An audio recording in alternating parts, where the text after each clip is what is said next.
तो फिर जैसा कि हमने पिछले एपिसोड में देखा था कि चैंग ईस्टर्न कॉन्टिनेंट के ऊपर सारे कामों को खत्म कर देता है और जितने भी लोग लड़ाई के दौरान मारे गए थे चैंग जाते समय उन सभी को भी जिंदा कर देता है। चैंग जी अपनी मास्टर से मिलकर काफी ज्यादा खुश हो जाती है और वो लोग फैसला करते हैं कि वो लाखों साल बाद चैंग को उसकी काइंडनेस का रीपेयर करेंगे। जिसके बाद हम लोग देखते हैं कि फ्यूचर आ जाता है और लाखों साल बीत जाते हैं और हाँ, अब क्योसो लाइन का फ्यूचर पूरी तरीके से चेंज हो चुका है। यानी कि हमने पहले देखा था कि लाइन के ऊपर हमला हो रहा था, हेवनली डीमंस उनके ऊपर हमला कर रहे थे, लेकिन पास्ट में चैंग ने जो हांजी के साथ कांड किए थे उस वजह से कोई भी सिचुएशन ऐसी नहीं है। अब डीमंस, इमोर्टल्स और ह्यूमंस वो सभी एक साथ क्योसो लाइन के ऊपर रह रहे हैं और अच्छे से एक साथ काम कर रहे हैं। हालांकि उनके बीच में स्टेटस को लेकर अभी भी लड़ाई और दंगे होते रहते हैं। इसके बाद हम लोग क्योसो की मेडिसिन स्पिरिट वैली को देखते हैं, जहाँ पे कई सारे लोग मेडिसिन और हर्ब्स को इकट्ठा कर रहे थे। दरअसल पूरे कॉन्टिनेंट के अंदर चैंग की ये बात फैली हुई है कि जो जुआन चू है वो चैंग की वाइफ है, इसीलिए सभी लोग अलग अलग तरह की मेडिसिन, हर्ब्स और जड़ी बूटियों का इस्तेमाल कर रहे थे उसको जगाने के लिए। और इन लोगों को ये बात सारी फ्रीमेंट सेक्ट वालों ने फैलाई थी, यानी कि जुआनचू के सेक्ट वालों ने, कि जो कोई भी इंसान चैंग की वाइफ यानी जुआनचू को उठने में मदद करेगा चैंग उसे बहुत ज्यादा पैसे और रिवॉर्ड देगा। इसीलिए वो सभी लोग आपस में ही लड़ रहे थे कि कौन चैंग की मदद करेगा उसकी वाइफ को उठाने के लिए। उसी टाइम पे हम लोग लिंग को देखते हैं और इतने टाइम बाद इसे देख के खुशी हुई। वही भी लिंग अपने मन के अंदर सोचती है कि ये सभी लोग पहले ही उस लड़की को मास्टर की वाइफ समझने लगे हैं, क्या मास्टर ने सच में उसके साथ शादी कर ली है। इसके बाद लिंग चिल्लाते हुए कहती है, कौन है साला जो इस तरह की रूमर्स यानी कि अफवाहों को फैला रहा है। हांगू से बताती है कि उसे हाल ही में पता चला है कि फ्रेगमेंट सेक्ट वाले ये सब काम कर रहे हैं ताकि वो लोग जुआनचू का फायदा उठा के अपने सेक्ट को फेमस कर सकें। और यही नहीं, उन लोगों ने तो एग्जीबिशन भी रखा था जहाँ पे उन लोगों ने उस तकिए को एग्जीबिशन पे लगाया था जिसके ऊपर चैंग सोया था और लोगों ने काफी लंबी बोली लगाई थी उसे खरीदने के लिए। और उन लोगों ने ये सभी कान करके कई सारे हजारों सेक्ट को पीछे छोड़ दिया और वो लोग नंबर 1 के सेक्ट बन चुके हैं और उनसे उन्हें कई ज्यादा फायदा होगा। भाई आगे से कहती है कि अगर ऐसा ही चलता रहा तो फिर लोग ही उन्हें पति पत्नी बना देंगे, भले ही चाहे वो लोग ऑफिशियल ना हो। इसीलिए लिंग को चिंता होने लगती है कि अगर वो दोनों लीगली वाइफ एंड हस्बैंड बन गए तो फिर इन लोगों के पास कोई भी मौका नहीं बचेगा कि ये लोग चैंग के साथ मस्ती कर पाएंगे। इसीलिए बेचारी वो दोनों भी काफी ज्यादा परेशान हो रही थी और शर्माते हुए सोचती है कि उन्हें कोई ना कोई तरीका ढूंढ के निकालना ही पड़ेगा।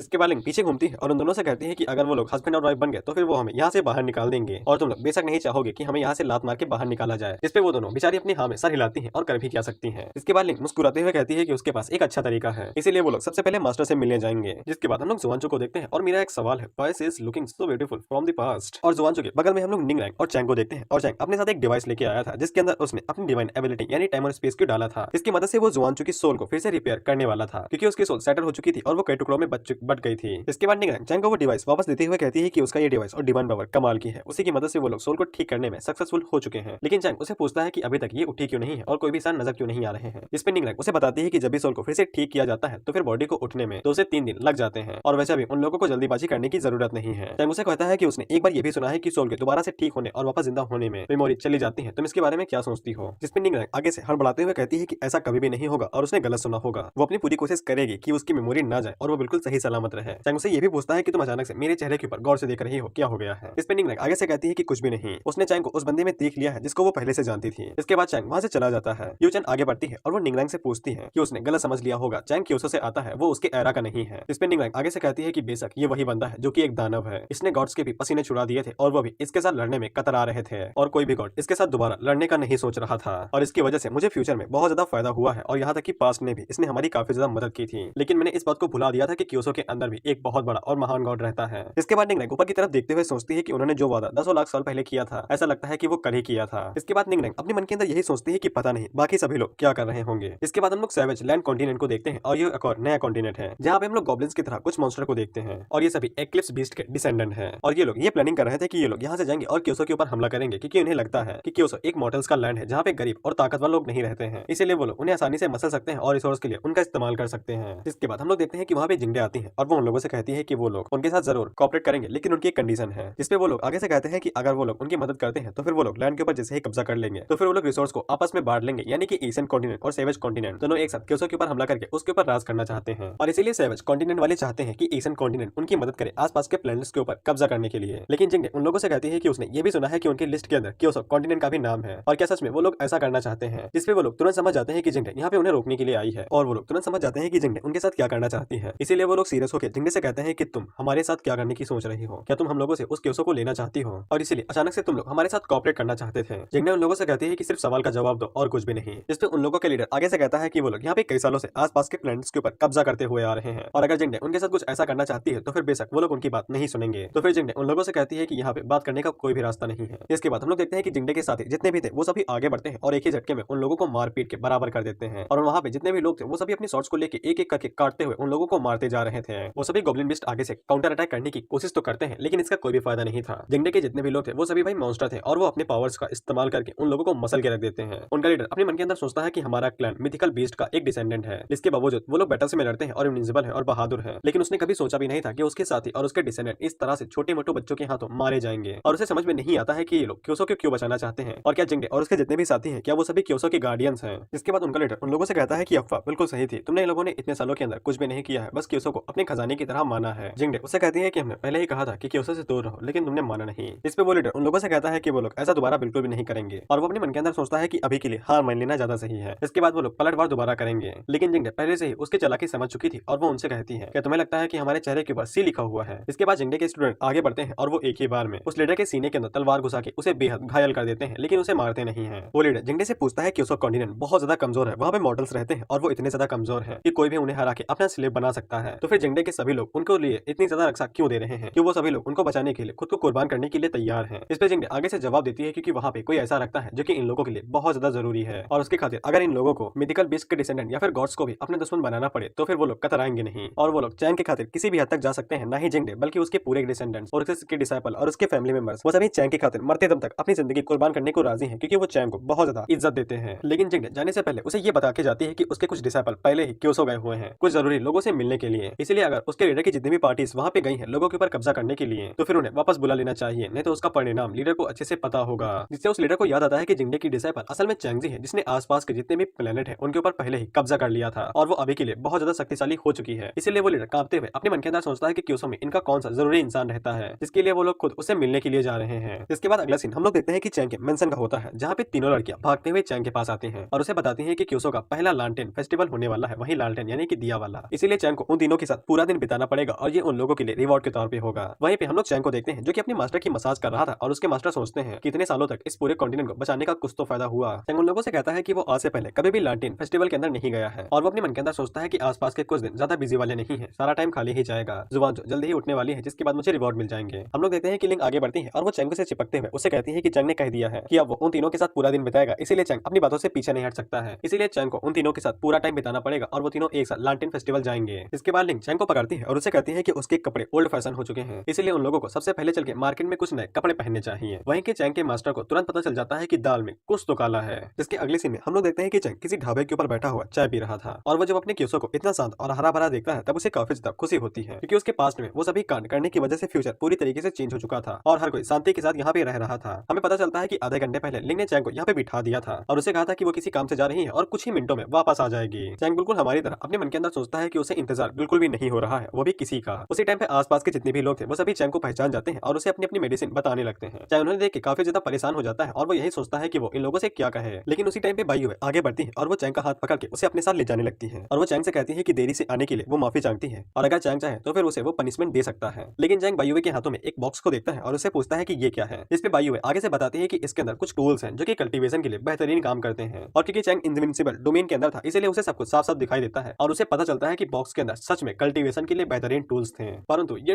टूल्स डबल कल्टीवेशन के लिए ज्यादा बेहतर होते हैं। इसके बाद चैंग एल्बर्ट आइंस्टाइन की तरह सोचते हुए अपने मन के अंदर सोचता है कि ये लोग कुछ तो करने की कोशिश कर रहे हैं, मुझे इस बात में फंसा के कि ये मेरे लिए कपड़े खरीदना चाहते हैं। इसके बाद हम लोग टू वर्ल्ड्स के बीच में यानी दो दुनियाओं के बीच में हानलन पवेलियन को देखते हैं और इसके मास्टर हमारी हानजी है और बेसिकली ये भाई होटल की तरह काम करता है और तुम लोग यहाँ पे रुक के अपनी कल्टीवेशन को बढ़ाने के लिए प्रैक्टिस कर सकते हो क्योंकि यहाँ पे कुछ रूम्स भी दिए गए हैं और क्योसो का इतना ज्यादा पॉपुलर होने का क्रेडिट सारा का सारा इसी पवेलियन को जाता है। हम लोग देखते हैं कि चैंग भी उस पवेलियन की शान को देख के काफी ज्यादा हैरान हो रहा था। इसके बाद वो सभी लोग अंदर जाते हैं तब चैंग को रास्ते के पे पता चलता है कि इस पवेलियन के जो गार्ड है वो भाई इमोर्टल्स गार्ड है, यानी कि जो पवेलियन की मास्टर है वो बहुत ज्यादा शक्तिशाली है जिसने इमोर्टल्स को अपना नौकर बना के रखा हुआ है। चैंग अपने मन के अंदर सोचता है कि पास्ट में वो सभी कांड करने की वजह से फ्यूचर काफी हद तक बदल चुका है, इसलिए यहाँ पे बहुत बड़े बड़े बदलाव देखे जा रहे हैं। इसके बाद वो सभी लोग पवेलियन के अंदर जाते हैं तो पवेलियन के अंदर ट्रेनिंग रूम के साथ साथ वहाँ पे कपड़े खरीदने और कल्टीवेशन के लिए और भी कई सारे सामान के स्टोर्स थे। इसके बाद लिंग वहाँ पे चैंग को पवेलियन के बारे में बताना शुरू करती है कि ये पवेलियन यहाँ पे काफी टाइम पहले बनाया गया था और क्यों इसी की वजह से काफी ज्यादा फेमस हुआ है क्योंकि इसके अंदर कई सारे ट्रेनिंग रूम में होते हैं जहाँ पे अलग अलग तरह के फ्लोर्स हैं और साथ ही में माना जाता है कि पवेलियन के जो मास्टर है वो बहुत शक्तिशाली एक डीमन है और उसको आज तक किसी भी ने नहीं देखा है। यहाँ तक कि कई सारे बड़े लोग उसे देखना तो चाहते हैं लेकिन कोई भी इतना ज्यादा खुशनसीब नहीं हुआ है कि वो लोग उसे देख सके हों। और लिंग को पूरा यकीन था कि हाँ जी एक सुप्रीम एम्परर है, वो भी एक बहुत अच्छे स्टोरी के साथ साथ। इसी के साथ हम लोग देखते हैं कि वहाँ पे और भी कई सारे लोग थे जो कि आराम से वहाँ पे कल्टीवेशन के सामान खरीदते रहे थे। इसके बाद हम लोग देखते हैं कि चैंग आगे बढ़ता है और वो एक कोट को देखता है तो फिर उस कोट का जो प्राइस था वो 9000 गोल्ड था। चैंग अपने मन के अंदर सोचता है कि इसका कपड़ा तो बिल्कुल घटिया सा है लेकिन इसके बावजूद ये बहुत ज्यादा फेमस है। बेसिकली सुपर मॉल वाला सीन था, यहाँ पे कपड़े बेशक 200 वाले हो लेकिन शान 2000 की है, वही वाला सीन है। आसपास के जितने भी लोग खड़े थे वो सभी चैंग को भाई गरीब समझ लेते हैं और उनकी बेइज्जती करते हुए कहते हैं कि कुछ गरीब लोग यहाँ पे आ जाते हैं, लेकिन यहाँ के प्राइस देख के उन्हें पता भी नहीं नहीं है कि वो लोग कहाँ पे कदम रख रहे हैं। हम लोग देखते हैं कि लिंक और बायुए को बहुत तेज गुस्सा आता है क्योंकि वो लोग अपनी बेइज्जती तो सह सकते हैं लेकिन चैंग की नहीं। इसके बाद लिंक भागते हुए पवेलियन फ्लोर के मास्टर के पास जाती है और अपने पास से ब्लैक कार्ड बाहर निकालती है। नोट मैं बता दूं कि ब्लैक कार्ड के अंदर अनलिमिटेड मनी रहता है, चाहे तो पबजी खरीद लो या फिर फ्री फायर, कोई गम नहीं है। और लिंक ब्लैक कार्ड के साथ फ्लोर के मास्टर से कहते हैं कि उसे इस फ्लोर की सारी चीजें चाहिए क्योंकि उन लोगों ने उसके मास्टर को गरीब कहा है। इसके बाद लिंक एक झटके में उन लोगों के हाथों में जितना भी सामान था उन सभी को एक झटके में खरीद लेती है, जिससे वो सभी लोग हैरान हो जाते हैं क्योंकि इनके अंकल ने इन्हें ऑर्डर दिया था कल्टीवेशन के लिए कुछ सामान चाहिए, लेकिन लिंक ने पूरे फ्लोर को एक ही झटके में खरीद लिया है। इसके बाद लिंक उन लोगों को चिढ़ाने लगती है तो फिर वो लोग भैया अपने छोटे मोटे हथियार लेके उन दोनों के ऊपर हमला करने के लिए आगे बढ़ने लगते हैं, लेकिन वो दोनों वहाँ पे भाई अपनी पावर को रिलीज करती है और आगे से चिल्लाते हुए कहती है कि आओ लड़ लो, देखते हैं किसमें है कितना दम। इससे उन सभी लोगों की फटके हाथ में आ जाती है और वो आगे से चिल्ला के कहते हैं कि ये तो साले इमोर्टल्स है और ये इंसानी दुनिया में क्या कर रहे हैं। इसके बाद वो सभी तुरंत वहाँ से भागने लगते हैं। हम लोग देखते हैं कि लिंक और बायु दोनों आपस में बात करते हुए कहती है कि आजकल इंसानों की आंखें कुत्तों की तरह हो गई हैं, पता भी नहीं है कि इसके साथ भिड़ रहे हैं लेकिन फिर भी भौंकने लगते हैं। इसके बाद लिंक चैंग के पास जाती है और उसे कहती है कि हमने कपड़े खरीद लिए हैं, चलो ट्राई करते हैं। और वहीं पे फ्लोर मास्टर अपने मन के अंदर सोचती है कि ये बात बिल्कुल सच है, लड़कियां प्यार में अंधी होती हैं। इसने अपना सारा पैसा एक ऐसे आदमी के ऊपर खर्च कर दिया जिसके पास कल्टीवेशन भी नहीं है। इसके बाद हम लोग देखते हैं कि लिंक चैंग को भाई चेंजिंग रूम के अंदर लेके जाने लगती है उसके कपड़े चेंज करने के लिए, लेकिन उसी टाइम पे फ्लोर मास्टर जब चैंग को अच्छे से देखती है तब उसे याद आता है कि चैंग की शक्ल हूबहू उसी पोर्ट्रेट के साथ मिल रही है जिसको पवेलियन मास्टर ढूंढ रही है। इसको देख के वो काफी ज्यादा हैरान हो जाती है और ये भी सोचती है कि दोनों दिखने में बहुत ज्यादा अलग हैं, लेकिन इसके बावजूद वो इस बात की रिपोर्ट दे देती है क्योंकि उसका यही काम है कि फर्स्ट फ्लोर पे उस आदमी को देखा गया है जिसको मास्टर सदियों से ढूंढ रही है। उसी टाइम पे हम लोग अंकल को देखते हैं जो कि वहाँ पे बदला लेने के लिए आ जाते हैं कि उनके बच्चों को किसने परेशान किया। हम लोग देखते हैं कि उनके बच्चे उन्हें बताते हैं कि अंदर कुछ इमोर्टल्स हैं जिन्होंने हमसे वो सभी चीजें खरीद ली हैं जो कि आपको चाहिए थी।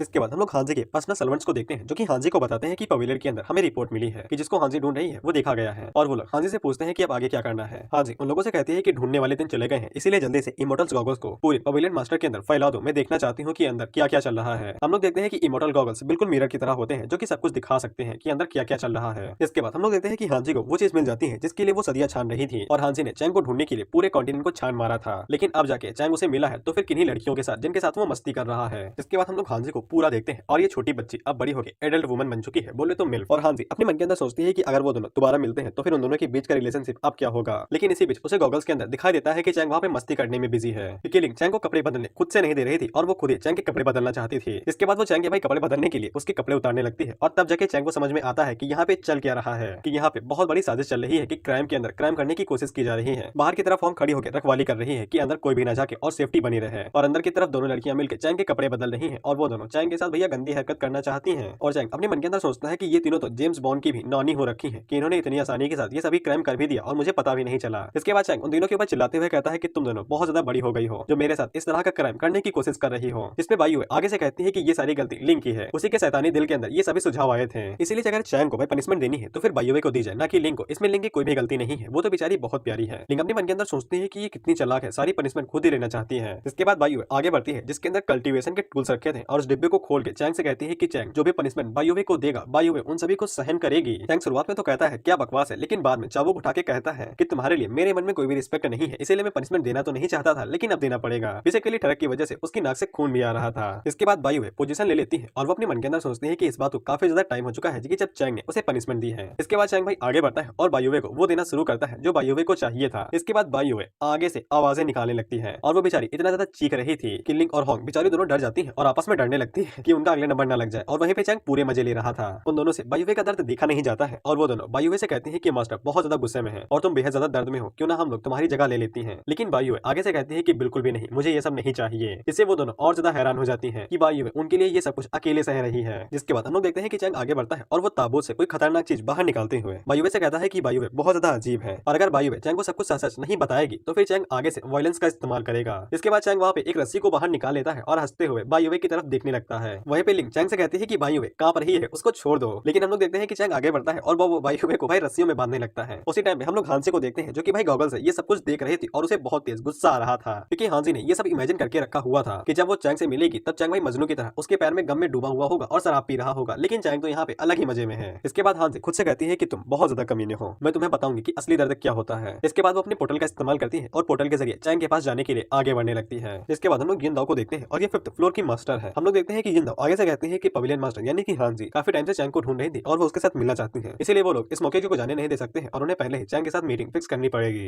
इसके बाद यिन दाओ 1st एंड 2nd फ्लोर की मास्टर से कहती है कि पवेलियन में जितने भी लोग हैं वो उन सभी को अभी के लिए बाहर निकाल दें क्योंकि यहाँ पे कई सारी चीजें होने वाली हैं। लेकिन हम लोग देखते हैं कि वो दोनों ही आपस में बातें करते हुए जा रही थी कि आखिर में वो बंदा कौन हो सकता है जिसको पवेलियन मास्टर लाखों सालों से ढूंढ रही है। जिसमें एक लड़की कहती है कि शायद से वो पवेलियन मास्टर का एक्स बॉयफ्रेंड बॉयफ्रेंड हो सकता है। लेकिन उसी टाइम पे यिंडो उन दोनों के ऊपर चिल्लाते हुए कहती है कि फालतू की बकवास करना बंद करो। उनका पवेलियन टावर बहुत ज्यादा मुश्किल से बना है और उसने कई सारी चीजों को सहा है, इसीलिए वो लोग किसी बेकार की वजह से उनके टावर की रेपुटेशन को हार्म नहीं पहुंचने दे सकते हैं। क्या पता भाई चैंगजी का एक्स बॉयफ्रेंड बेकार से निकल जाए और सभी लोगों को पता चल जाए। इसलिए यिंडो इन लोगों को ऑर्डर देती है कि वो लोग पवेलियन टावर के अंदर जितने भी लोग हैं वो उन लोगों को कुछ टाइम के लिए बाहर निकाल दें। वो लोग जैसे ही जाती हैं तो फिर यिंडो थर्ड एंड फोर्थ फ्लोर की मास्टर से कहती है कि वो दोनों बड़े ही सीरियसली बातें कर रही हूँ, लेकिन इसके बावजूद मुझे एक चीज की चिंता हो रही है कि हमारा पवेलियन टावर बहुत ज्यादा इंडिपेंडेंट है और इसकी रेपुटेशन बहुत ज्यादा है। यहाँ तक कि पवेलियन टावर उन सभी चीजों में भी पार्टिसिपेट कर सकता है जिनको क्योसो भी नहीं कर सकता है। और भले ही एक दिन क्योसो डिस्ट्रॉय हो जाए लेकिन इनका पवेलियन टावर वॉइड के अंदर भी एग्जिस्ट करता रहेगा, यानी कि स्पेस के अंदर भी बना रहेगा। यहाँ तक कि जब इमोर्टल्स ने क्योसो के साथ लड़ाई की थी तब भी ये लोग साइड में खड़े होकर अपने टावर को खुला रखे थे, लेकिन ये पहली बार होने जा रहा है कि जब हानजी इस टावर को बंद करने जा रही है। इसलिए यिंडो को इस बात की चिंता हो रही थी कि वो पर्सन कौन हो सकता है और उसका ओरिजिन क्या होगा। और इसके अलावा भी जितने भी फ्लोर्स के लोग हैं वो सभी भाई इमोर्टल्स हैं, उनको बाहर निकालना इतना आसान नहीं होगा क्योंकि पैसे दिए हैं यार। लेकिन यिंडो उन दोनों से कहती है कि वो लोग जैसे ही सभी लोगों को बाहर निकाल दे तो फिर वो लोग आके यिंडो को ढूंढ ले। तब तक यिंडो चैंग से मिलने जा रही है ये पता करने के लिए असल में चैंग दिखता कैसा है और उसके पास क्या क्वालिफिकेशन है। इसके बाद अगला सीन चेंजिंग रूम का होता है। हम लोग देखते हैं कि लिंग चैंग से कहती है कि भाई वे मरने वाली है, उसे अब तो छोड़ दो। लेकिन वहीं पे होंग अपने मन के अंदर सोचती है कि पता नहीं मेरी बहन के साथ क्या होने वाला है, क्योंकि अंदर से काफी जोरों शोरों से आवाजें आ रही थी। उसी टाइम पे होंग को दिखाई देता है कि कई सारे इमोर्टल्स बाहर जा रहे हैं क्योंकि पवेलियन वालों ने उन्हें बाहर जाने के लिए कहा है। कई सारे लोग इस बात से गुस्सा भी थे कि वो लोग प्रैक्टिस कर रहे थे लेकिन प्लास्टिक के बीच में उन लोगों को डिस्टर्ब कर दिया गया। वहीं पे होंग अपने मन के अंदर सोचती है कि सभी जा रहे हैं तो फिर इसका मतलब है कि हमें भी जाना पड़ेगा, लेकिन अभी तक चैंग का काम खत्म नहीं हुआ था, शायद से चैंग को गुस्सा आ सकता है। लेकिन उसी टाइम पे होंग को एक टेरिफाइंग ऑरा महसूस होता है। हम लोग देखते हैं कि जिंडो वहां पे आती है जो कि होंग से कहती है कि वो अभी के लिए साइड में हट जाए क्योंकि उसने चैंग के बारे में काफी टाइम से सुन रखा है और वो अपनी आंखों से देखना चाहती है कि असल में चैंग है कौन। होंग अपने मन के अंदर सोचती है कि ये इमोर्टल तो बिल्कुल भी नहीं है, इनका ऑरा तो उससे भी ज्यादा भयानक है, मैं तो सांस भी नहीं ले पा रही हूँ। जिसके बाद जिंडो अपनी पावर्स को रिलीज करते हुए होंग से कहती है कि वो रास्ते से हट जाए, लेकिन अगले ही पल होंग को एक गर्म सी हवा महसूस होने लगती है। दरअसल चैंग ने वहां पे अपनी पावर्स को रिलीज किया था, जिससे होंग समझ जाती है कि चैंग चाहता है कि वो इन लोगों को अंदर आने दे। जिंडो अपने मन के अंदर सोचती है कि ऐसा नहीं है कि वो हांजी के ऊपर भरोसा नहीं करती है, लेकिन कभी कभी कुछ चीजों को अपनी आंखों से देखना चाहिए कि वो सच है या नहीं। ये चैंग के अंदर इतना गुदा भी है कि वो पवेलियन मास्टर का बॉयफ्रेंड बनने के लिए वर्दी है। इसके बाद जिंडो चेंजिंग रूम के अंदर घुसती है और वो चैंग से माफी मांगती है कि वो लोग बेसब्री में मिल रहे हैं, लेकिन जिंडो उनसे कहती है कि वो लोग यहाँ पे पवेलियन टावर को बंद कर रहे हैं, इसलिए चैंग को यहाँ से जाना पड़ेगा। और वो अपने मन के अंदर सोचती है कि इसके पास तो कल्टीवेशन भी नहीं है, ये पवेलियन मास्टर ने सच में किसी और को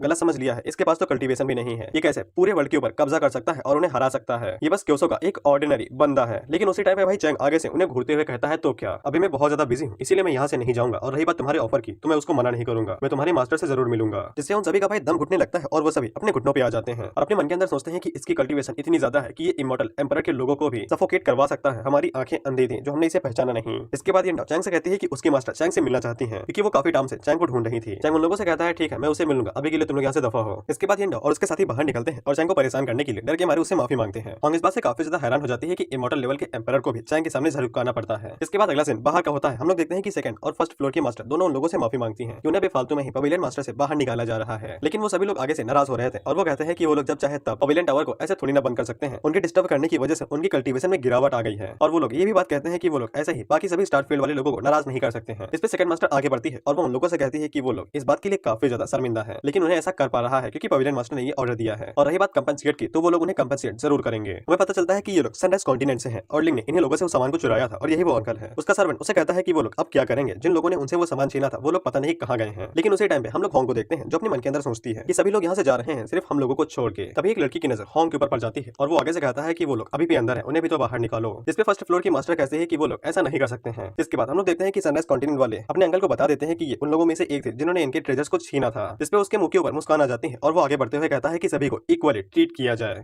इसके बाद वो सेकंड फ्लोर के मास्टर से कहता है कि वो लोग सनराइज कॉन्टिनेंट से आते हैं और उनका पवेलियन के साथ बहुत पुराना रिश्ता है और वो लोग करीब 1000 सालों से एक साथ कॉपरेट करते हुए आ रहे हैं। और हालन पवेलियन किसी ऐसे के साथ थोड़ी ना ट्रेड करना चाहेगा जिनका उनके बारे में ओरिजिन भी नहीं पता है। लेकिन सेकंड मास्टर आगे से बस इतना ही कहती है कि चुपचाप निकल जाओ, आखिरी बार कह रही हूँ। लेकिन अंकल आगे से कहते हैं कि वो लोग सनराइज से आते हैं और उनका काफी पुराना रिश्ता भी है और उन लड़कियों ने अंकल की ट्रेजर को चुराया है, इसीलिए अगर हालन पवेलियन उन्हें बाहर निकाल देता है तो फिर उन्हें कोई भी दिक्कत नहीं है, वो लोग उनसे बाद में निपट लेंगे और उनके पवेलियन के साथ जो उनका रिश्ता है वो भी खराब नहीं होगा। लेकिन सेकंड फ्लोर की मास्टर अंकल के मुंह के ऊपर जोरदार थप्पड़ मारती है और उससे कहती है क्या तुम मौत को मुंह लगाना चाहते हो। इसके बाद सेकंड फ्लोर की मास्टर उसे कहती है कि तुम्हारे जैसा एक सिंपल इमोर्टल किंग का रियलम का कल्टीवेटर हमें धमकाने की कोशिश करेगा। लेकिन उसी टाइम पे कई सारे कल्टीवेटर्स बाहर निकल आते हैं जो कि इमोर्टल लेवल पे थे और वो उन लोगों से कहते हैं कि तुम लोग हम लोगों को बाहर निकाले हो बिना किसी एक्सप्लेनेशन के और साथ ही में कुछ लोगों को स्पेशल ट्रीटमेंट भी दे रहे हो, ये तो नाइंसाफी है। तुम भले ही पवेलियन टावर वाले क्यों ना हो लेकिन हम लोग ये सब कुछ नहीं सहेंगे। फर्स्ट फ्लोर की मास्टर सेकंड फ्लोर वाली से कहते हैं कि तुमने जल्दबाजी में गड़बड़ कर दी है, अब मुसीबत खड़ी होने वाली है। इसके बाद सभी कल्टीवेटर उनके ऊपर हमला करते हुए कहते हैं कि वो लोग चैंग के लोगों को बाहर निकाल के ही रहेंगे। उसी टाइम पे हम लोग देखते हैं कि जिंडो बाहर आती है जो कि अपनी पावर्स को रिलीज करती है, तो वो सभी उसकी पावर्स की फोर्स की वजह से पीछे जाके गिरते हैं। जिंडो उन लोगों से कहती है कि जो कोई भी आगे कदम बढ़ाने की कोशिश करेगा उसे चीर फाड़ दिया जाएगा। जिंडो उन लोगों से कहती है कि कान खोल के सुन लो, यंग मास्टर जिनको काफी सालों से ढूंढा जा रहा था वो आज जाके मिल चुके हैं। एक छोटा सा सनराइज कॉन्टिनेंट या फिर पूरा कॉन्टिनेंट रीजन उनके जितना इंपॉर्टेंट नहीं है। हम लोग देखते हैं कि सनराइज वालों की अब फट के 4 हो चुकी थी और वो अपने मन के अंदर सोचते हैं कि वो लोग सेकंड और फर्स्ट फ्लोर के मास्टर के साथ तो निपट सकते हैं, लेकिन फिफ्थ फ्लोर के मास्टर के साथ उनकी आंखें बाहर आ जाएंगी और ये उनके लिए काफी ज्यादा बुरा होगा। जिसके बाद हम लोग देखते हैं कि सेकंड फ्लोर की मास्टर आगे बढ़ती है और वो अपने पास से उस कॉन्ट्रैक्ट को बाहर निकालती है जिसको सनराइज कॉन्टिनेंट के साथ किया गया था। जिसके बाद सेकंड मास्टर उस कॉन्ट्रैक्ट को फाड़ देती है और सनराइज कॉन्टिनेंट वालों लोगों से कहती है कि अब हानलैंड पवेलियन का उनके साथ कोई भी लेना देना नहीं है और उन लोगों की जितनी भी वैलिडिटी थी वो खत्म हो चुकी है और अब से सनराइज कॉन्टिनेंट का कोई भी बंदा पवेलियन के अंदर नहीं आ सकता है। इसीलिए वो लोग अपनी मेन लाइन पे वापस जा सकते हैं और अगर उन लोगों ने यंग मास्टर के खिलाफ कुछ भी बुरा सोचा तो फिर वो लोग उनका मरते दम तक पीछा करेंगे और उन्हें मार देंगे।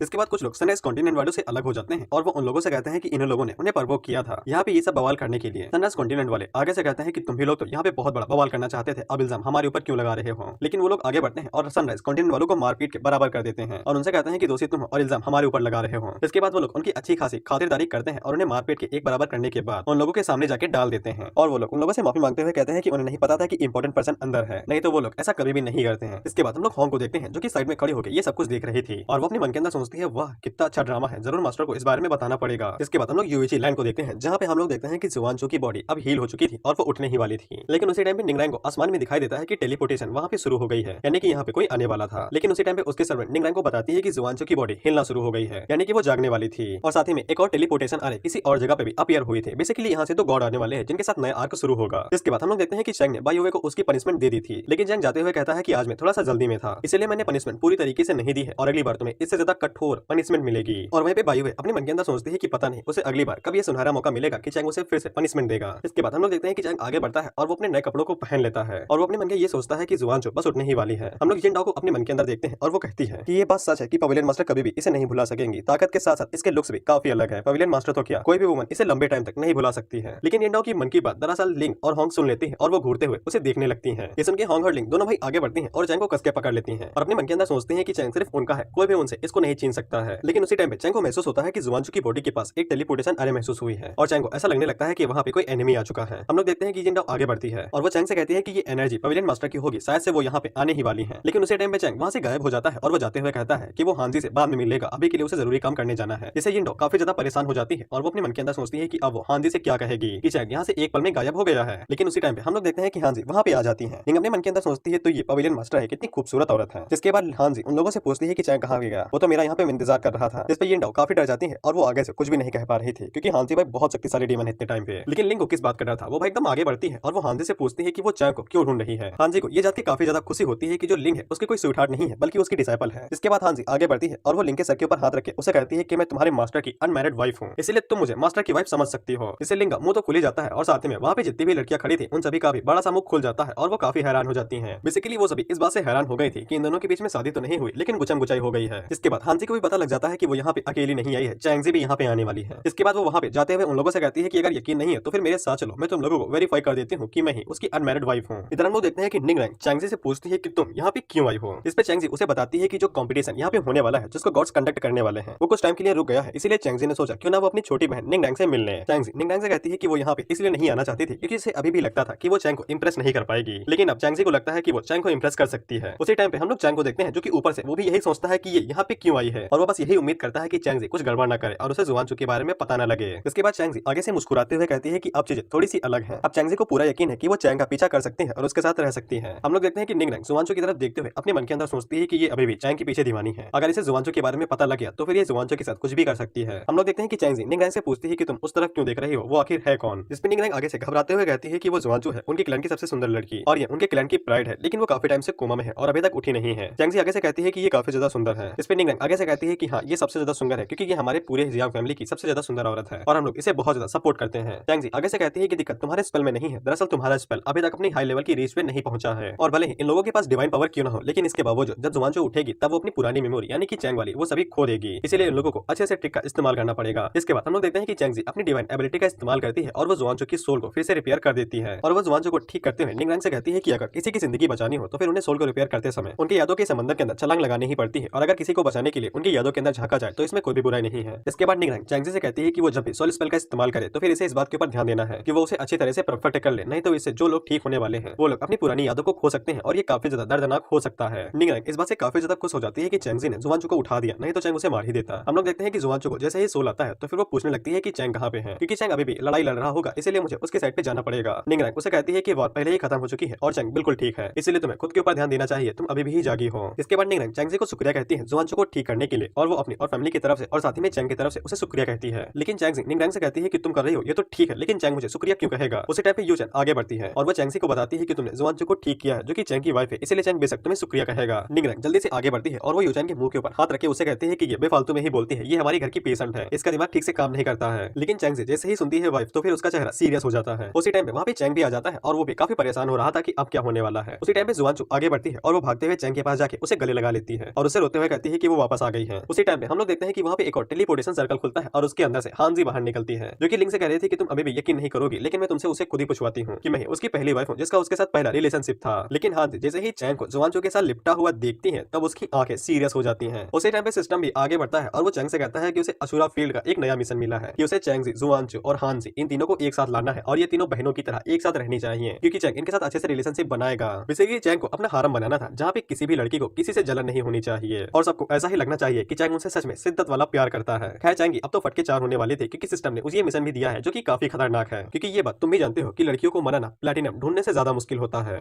इसके बाद हम लोगों को लालटेन फेस्टिवल के बारे में बताया जाता है कि क्योसो की शुरुआत के टाइम पे ये फेस्टिवल साल की शुरुआत में मनाया जाता है और इससे कोई फर्क नहीं पड़ता है कि लोग आपस में कितनी नफरत करते हैं, लेकिन साल की शुरुआत में वो लोग इस नफरत को साइड में रखते हैं और पूरी खुशी से हर कोई एक साथ लालटेन फेस्टिवल मनाता है। हर कोई अपने घर के बाहर लालटेन को लगाता है जिसकी मदद से वो लोग अपने बैड लक को वहाँ से भगा सकते हैं और हर किसी के घर के सामने उजेला होता है और कलरफुल लाइटें जलती हैं। इसके बाद हम लोग उसी बीच में एक बुढ़े आदमी को देखते हैं जो किसी ये नाम के बंदे की कहानी सुना रहा था। मैं वैसे तो इसे स्किप करने वाला था, लेकिन ये सिचुएशन आने वाले चैंग की सिचुएशन के साथ मैच करने वाली है, इसीलिए कॉमेडी फिक्स बैठे इसीलिए मैं सुना रहा हूँ। कहानी सुनाने वाला बताता है कि उसके पास पहले से ही गर्लफ्रेंड थी, लेकिन वो फिर भी अपनी ठरक को कंट्रोल नहीं कर पाता था, इसीलिए वो जहाँ जाता वहाँ पे हर किसी लड़की के साथ फ्लर्ट करता, यहाँ तक कि वो साला अपनी गर्लफ्रेंड के बेस्ट फ्रेंड के साथ भी हैंग आउट कर रहा था, यानी कि गर्लफ्रेंड के बेस्ट फ्रेंड को भी गिरा दिया। तो फिर उसकी गर्लफ्रेंड उसे कैसे प्यार कर पाती जब उसे पता चलता कि उसका बॉयफ्रेंड उसकी ही गर्लफ्रेंड के साथ रंगरियां मचा रहा है। और ये बेस्ट फ्रेंड भी बहुत ज्यादा रूसलेस थी, उसने ही अपनी ही बेस्ट फ्रेंड को मार दिया, जिसके बाद उसके फैमिली नेम को ले लिया और वहाँ से भाग गई। जिसके बाद हम लोग देखते हैं कि वो लोग आपस में बातें करते हुए कहते हैं कि ये सिचुएशन बहुत ज्यादा खतरनाक है, अगर तुम चाहते हो कि तुम हर किसी से एंजॉय कर पाओ तो फिर तुम्हारे पास एक इमॉर्टल बॉडी होना जरूरी है, यानी कि चाकू भी मार दो तब भी न मरो। मैंगो मैन आगे से कहता है या फिर तुम्हारे पास मीठी जबान हो और तुम हर किसी से प्यार से बात करो तो फिर तुम शायद हर किसी को खुश रख सकते हो, यानी कि हर लड़की को। इसके बाद एक बंदा आगे बढ़ता है और कहानी सुनाने वाले बंदे से पूछता है कि अगर कोई आदमी सच में इस तरह की सिचुएशन के साथ टकरा जाए जहाँ पे उसकी लवर, उसकी बेस्ट फ्रेंड और उसकी एक्स गर्लफ्रेंड वो सभी उसे पसंद करती हो तो फिर वो आदमी इस सिचुएशन को कैसे हैंडल करेगा। इस पे वो आदमी आगे से कहता है तुम्हारा मतलब उस बंदे की पहली प्यारी वाइफ, इसके बाद उसकी साथी, इसके बाद उसकी अनमैरिड वाइफ, और वो सभी उससे जब एक टाइम पे ये पूछेंगे कि वो किसे प्यार करता है तो फिर वो बंदा इस सिचुएशन को कैसे तोड़ेगा और इसे कैसे बाहर निकलेगा। जिसके बाद वहाँ पे बैठे हर कोई आदमी अपना अपना सजेशन देता है कि एक जगह पे जहाँ पे सभी लड़कियां इकट्ठा हो और वो सभी उसे पूछ रही हो कि वो किसे प्यार करता है, इससे कोई फर्क नहीं पड़ता है कि वो लड़का कितनी मीठी मीठी बातें करे, वो सभी आपस में लड़ना शुरू कर देंगी और एक दूसरे को मार देंगी। एक बंदा आगे से कहता है कि अगर इन सभी चीजों से अच्छा रिजल्ट निकलेगा तो वो सभी लड़कियां आपस में लड़ाई करेंगी, अगर बैड रिजल्ट निकलेगा तो इसमें कोई शक नहीं है कि वो आदमी मारा जाएगा। तीसरा बंदा कहता है क्या हो अगर वो लड़का सच में जीनियस हो और काफी ज्यादा होशियार हो। इस पे कहानी सुनाने वाला बंदा आगे से कहता है इट डजंट मैटर, इससे कोई फर्क नहीं पड़ता कि वो कितना होशियार हो और कितना जीनियस हो, वो आके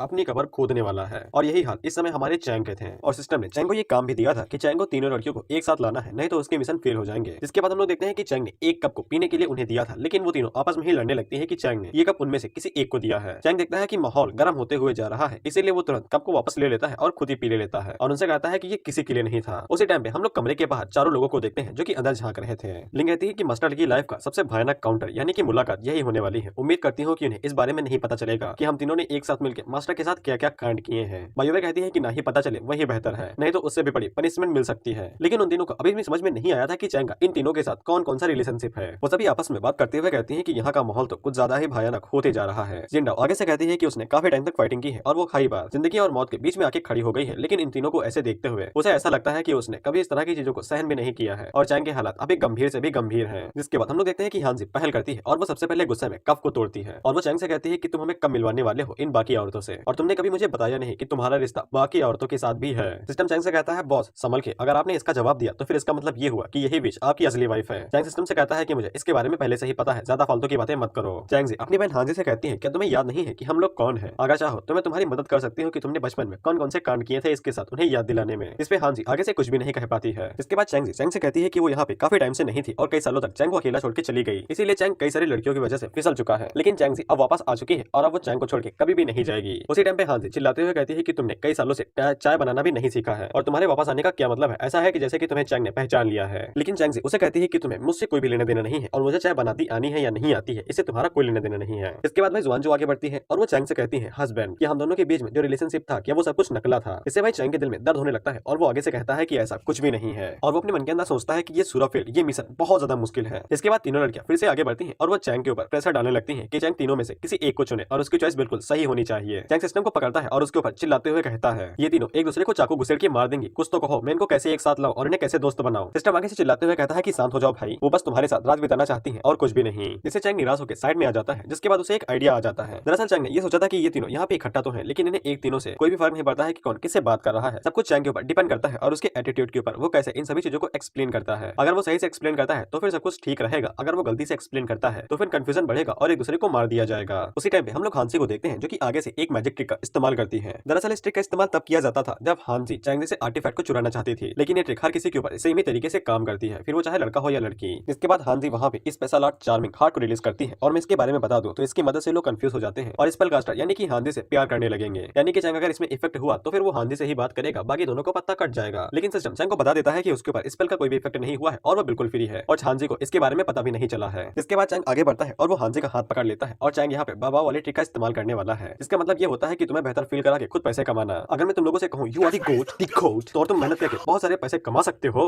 तो फिर तुम पक्का इसके ऊपर यकीन कर लोगे क्योंकि ये पॉजिटिव बातें होती हैं और चैंग इन्हीं का इस्तेमाल करने वाला है। और तुम लोग मुझे खुद ही बताओ कि चैंग ने अभी तक किस लड़की की मदद नहीं की है और किसकी जिंदगी नहीं बचाई है। इसके बाद चैंग तीनों लड़कियों से कहता है कि वो यहाँ पे ये बताने वाला है कि वो किस लड़की को सबसे ज्यादा पसंद करता है। तीनों लड़कियां उसकी तरफ देखती हैं और उससे पूछती हैं कौन है वो, जल्दी से बताओ। उसी टाइम पे हम लोग उन चारों को देखते हैं जो कि आपस में बात करते हुए कहती हैं मास्टर का दिमाग खराब हो गया है क्या वो यहाँ पे क्या कहने की कोशिश कर रहे हैं? अगर उन्होंने ये कहा कि वो किसी एक से प्यार करते हैं तो फिर बाकी दोनों आपस में लड़ मारेंगी। चैंग सबसे पहले कहता है कि उसने उस लड़की के साथ बहुत सारी एडल्ट चीजें की हैं जो कि कोई एडल्ट किसी और के साथ करता है और बेसिकली चैंग ने ऐसा इन तीनों के साथ किया है। इसीलिए वो तीनों बड़ी बड़ी आंखें करके चैंग को देखने लगती हैं और उससे कहती हैं कि आगे आगे। चैंग आगे कहता है कि वो उस औरत के साथ बिल्कुल अजीब सिचुएशन में मिला था जिसके बाद उसको उससे प्यार हो गया और दोनों के बीच में गुलाब और पियानो बजने लगे और पूरी तरीके से वहाँ पे मौसम चेंज हो गया। चैंग आगे कहता है कि वो अच्छे से जानती थी कि वो कभी भी अपनी कल्टीवेशन के साथ मुझसे कम्पीट नहीं कर पाएगी, इसीलिए उसने सीक्रेट में अपनी कल्टीवेशन बढ़ाने के लिए प्रैक्टिस की और मुझे इसके बारे में पता नहीं चलने दिया। चैंग जी अपने मन के अंदर सोचती है कि ये तो मेरे बारे में बात कर रहा है, मैं ही तो हूँ जिसने 10,000 सालों तक इसके लिए प्रैक्टिस की है ताकि मैं इसके लिए वर्दी बन सकूं। इसका मतलब ये हुआ कि चैंग मेरे बारे में सबसे ज्यादा चिंता करता है। लेकिन तभी चैंग आगे बोलता है लेकिन लड़ाई की वजह से यानी कि वॉर की वजह से वो दोनों अलग हो गए और चैंग के पास इतनी ताकत नहीं बची थी कि वो कर्मा को यानी कि किस्मत को चेंज कर पाता। इसीलिए चैंग सिर्फ सारा टाइम उसे सिर्फ मिस ही करता रहा और वो बस इन्हीं सब चीजों में अपना सारा समय बिताता गया। चैंग आगे कहता है कि इन सभी चीजों के बारे में सोच के मुझे दुख होता है और तुम लोग मुझे बहुत ज्यादा मिस कर रहे होगे। इस बात को सोच के ही मेरे सीने के अंदर चाकू चलने जैसा दर्द होता है। हांसी अपने मन के अंदर सोचती है कि ये तो मेरे बारे में बात कर रहा है। हमें पता चलता है कि हांसी इतने सालों के बाद चैंग के ऊपर गिव अप करने ही वाली थी, लेकिन अब जाके उसे चैंग के ऊपर यकीन हो चुका है और एडिशन में उन लोगों ने काफी बार मचाया भी है। इसलिए हांसी को काफी ज्यादा यकीन होता है कि चैंग उसी के बारे में बात कर रहा है और वो उसकी बहुत ज्यादा चिंता करता है। अब इसके बाद तीसरा नंबर जुआन चुका था। चैंग आगे कहता है कि अगर उसके पास उस टाइम पे थोड़ी सी और ताकत होती तो फिर वो कभी भी उन्हें अलग ना होने देता, वो उसके साथ ही रहता और वो कभी भी इस सभी चीजों को एक्सेप्ट न करता। बीच में औथा चिल्ला के कहता है कि साले तो उस टाइम पे इनविंसिबल ही था, बस तू नाटंकी कर रहा है। और वो कभी भी उस औरत को कभी ना छोड़ता जिससे वो प्यार करता है और उसके अंदर इंटरेस्ट है। इसके बाद चैंग सिस्टम की मदद से वहाँ पे पटाखे भी फोड़ देता है और माहौल को और ज्यादा रोमांटिक बना देता है। इसके बाद वो मासूम सी शक्ल लेके उन तीनों से कहता है लेकिन इस जिंदगी के अंदर चैंग कभी भी उन तीनों को नीचे नहीं गिरने देगा और न ही उन्हें निराश करेगा।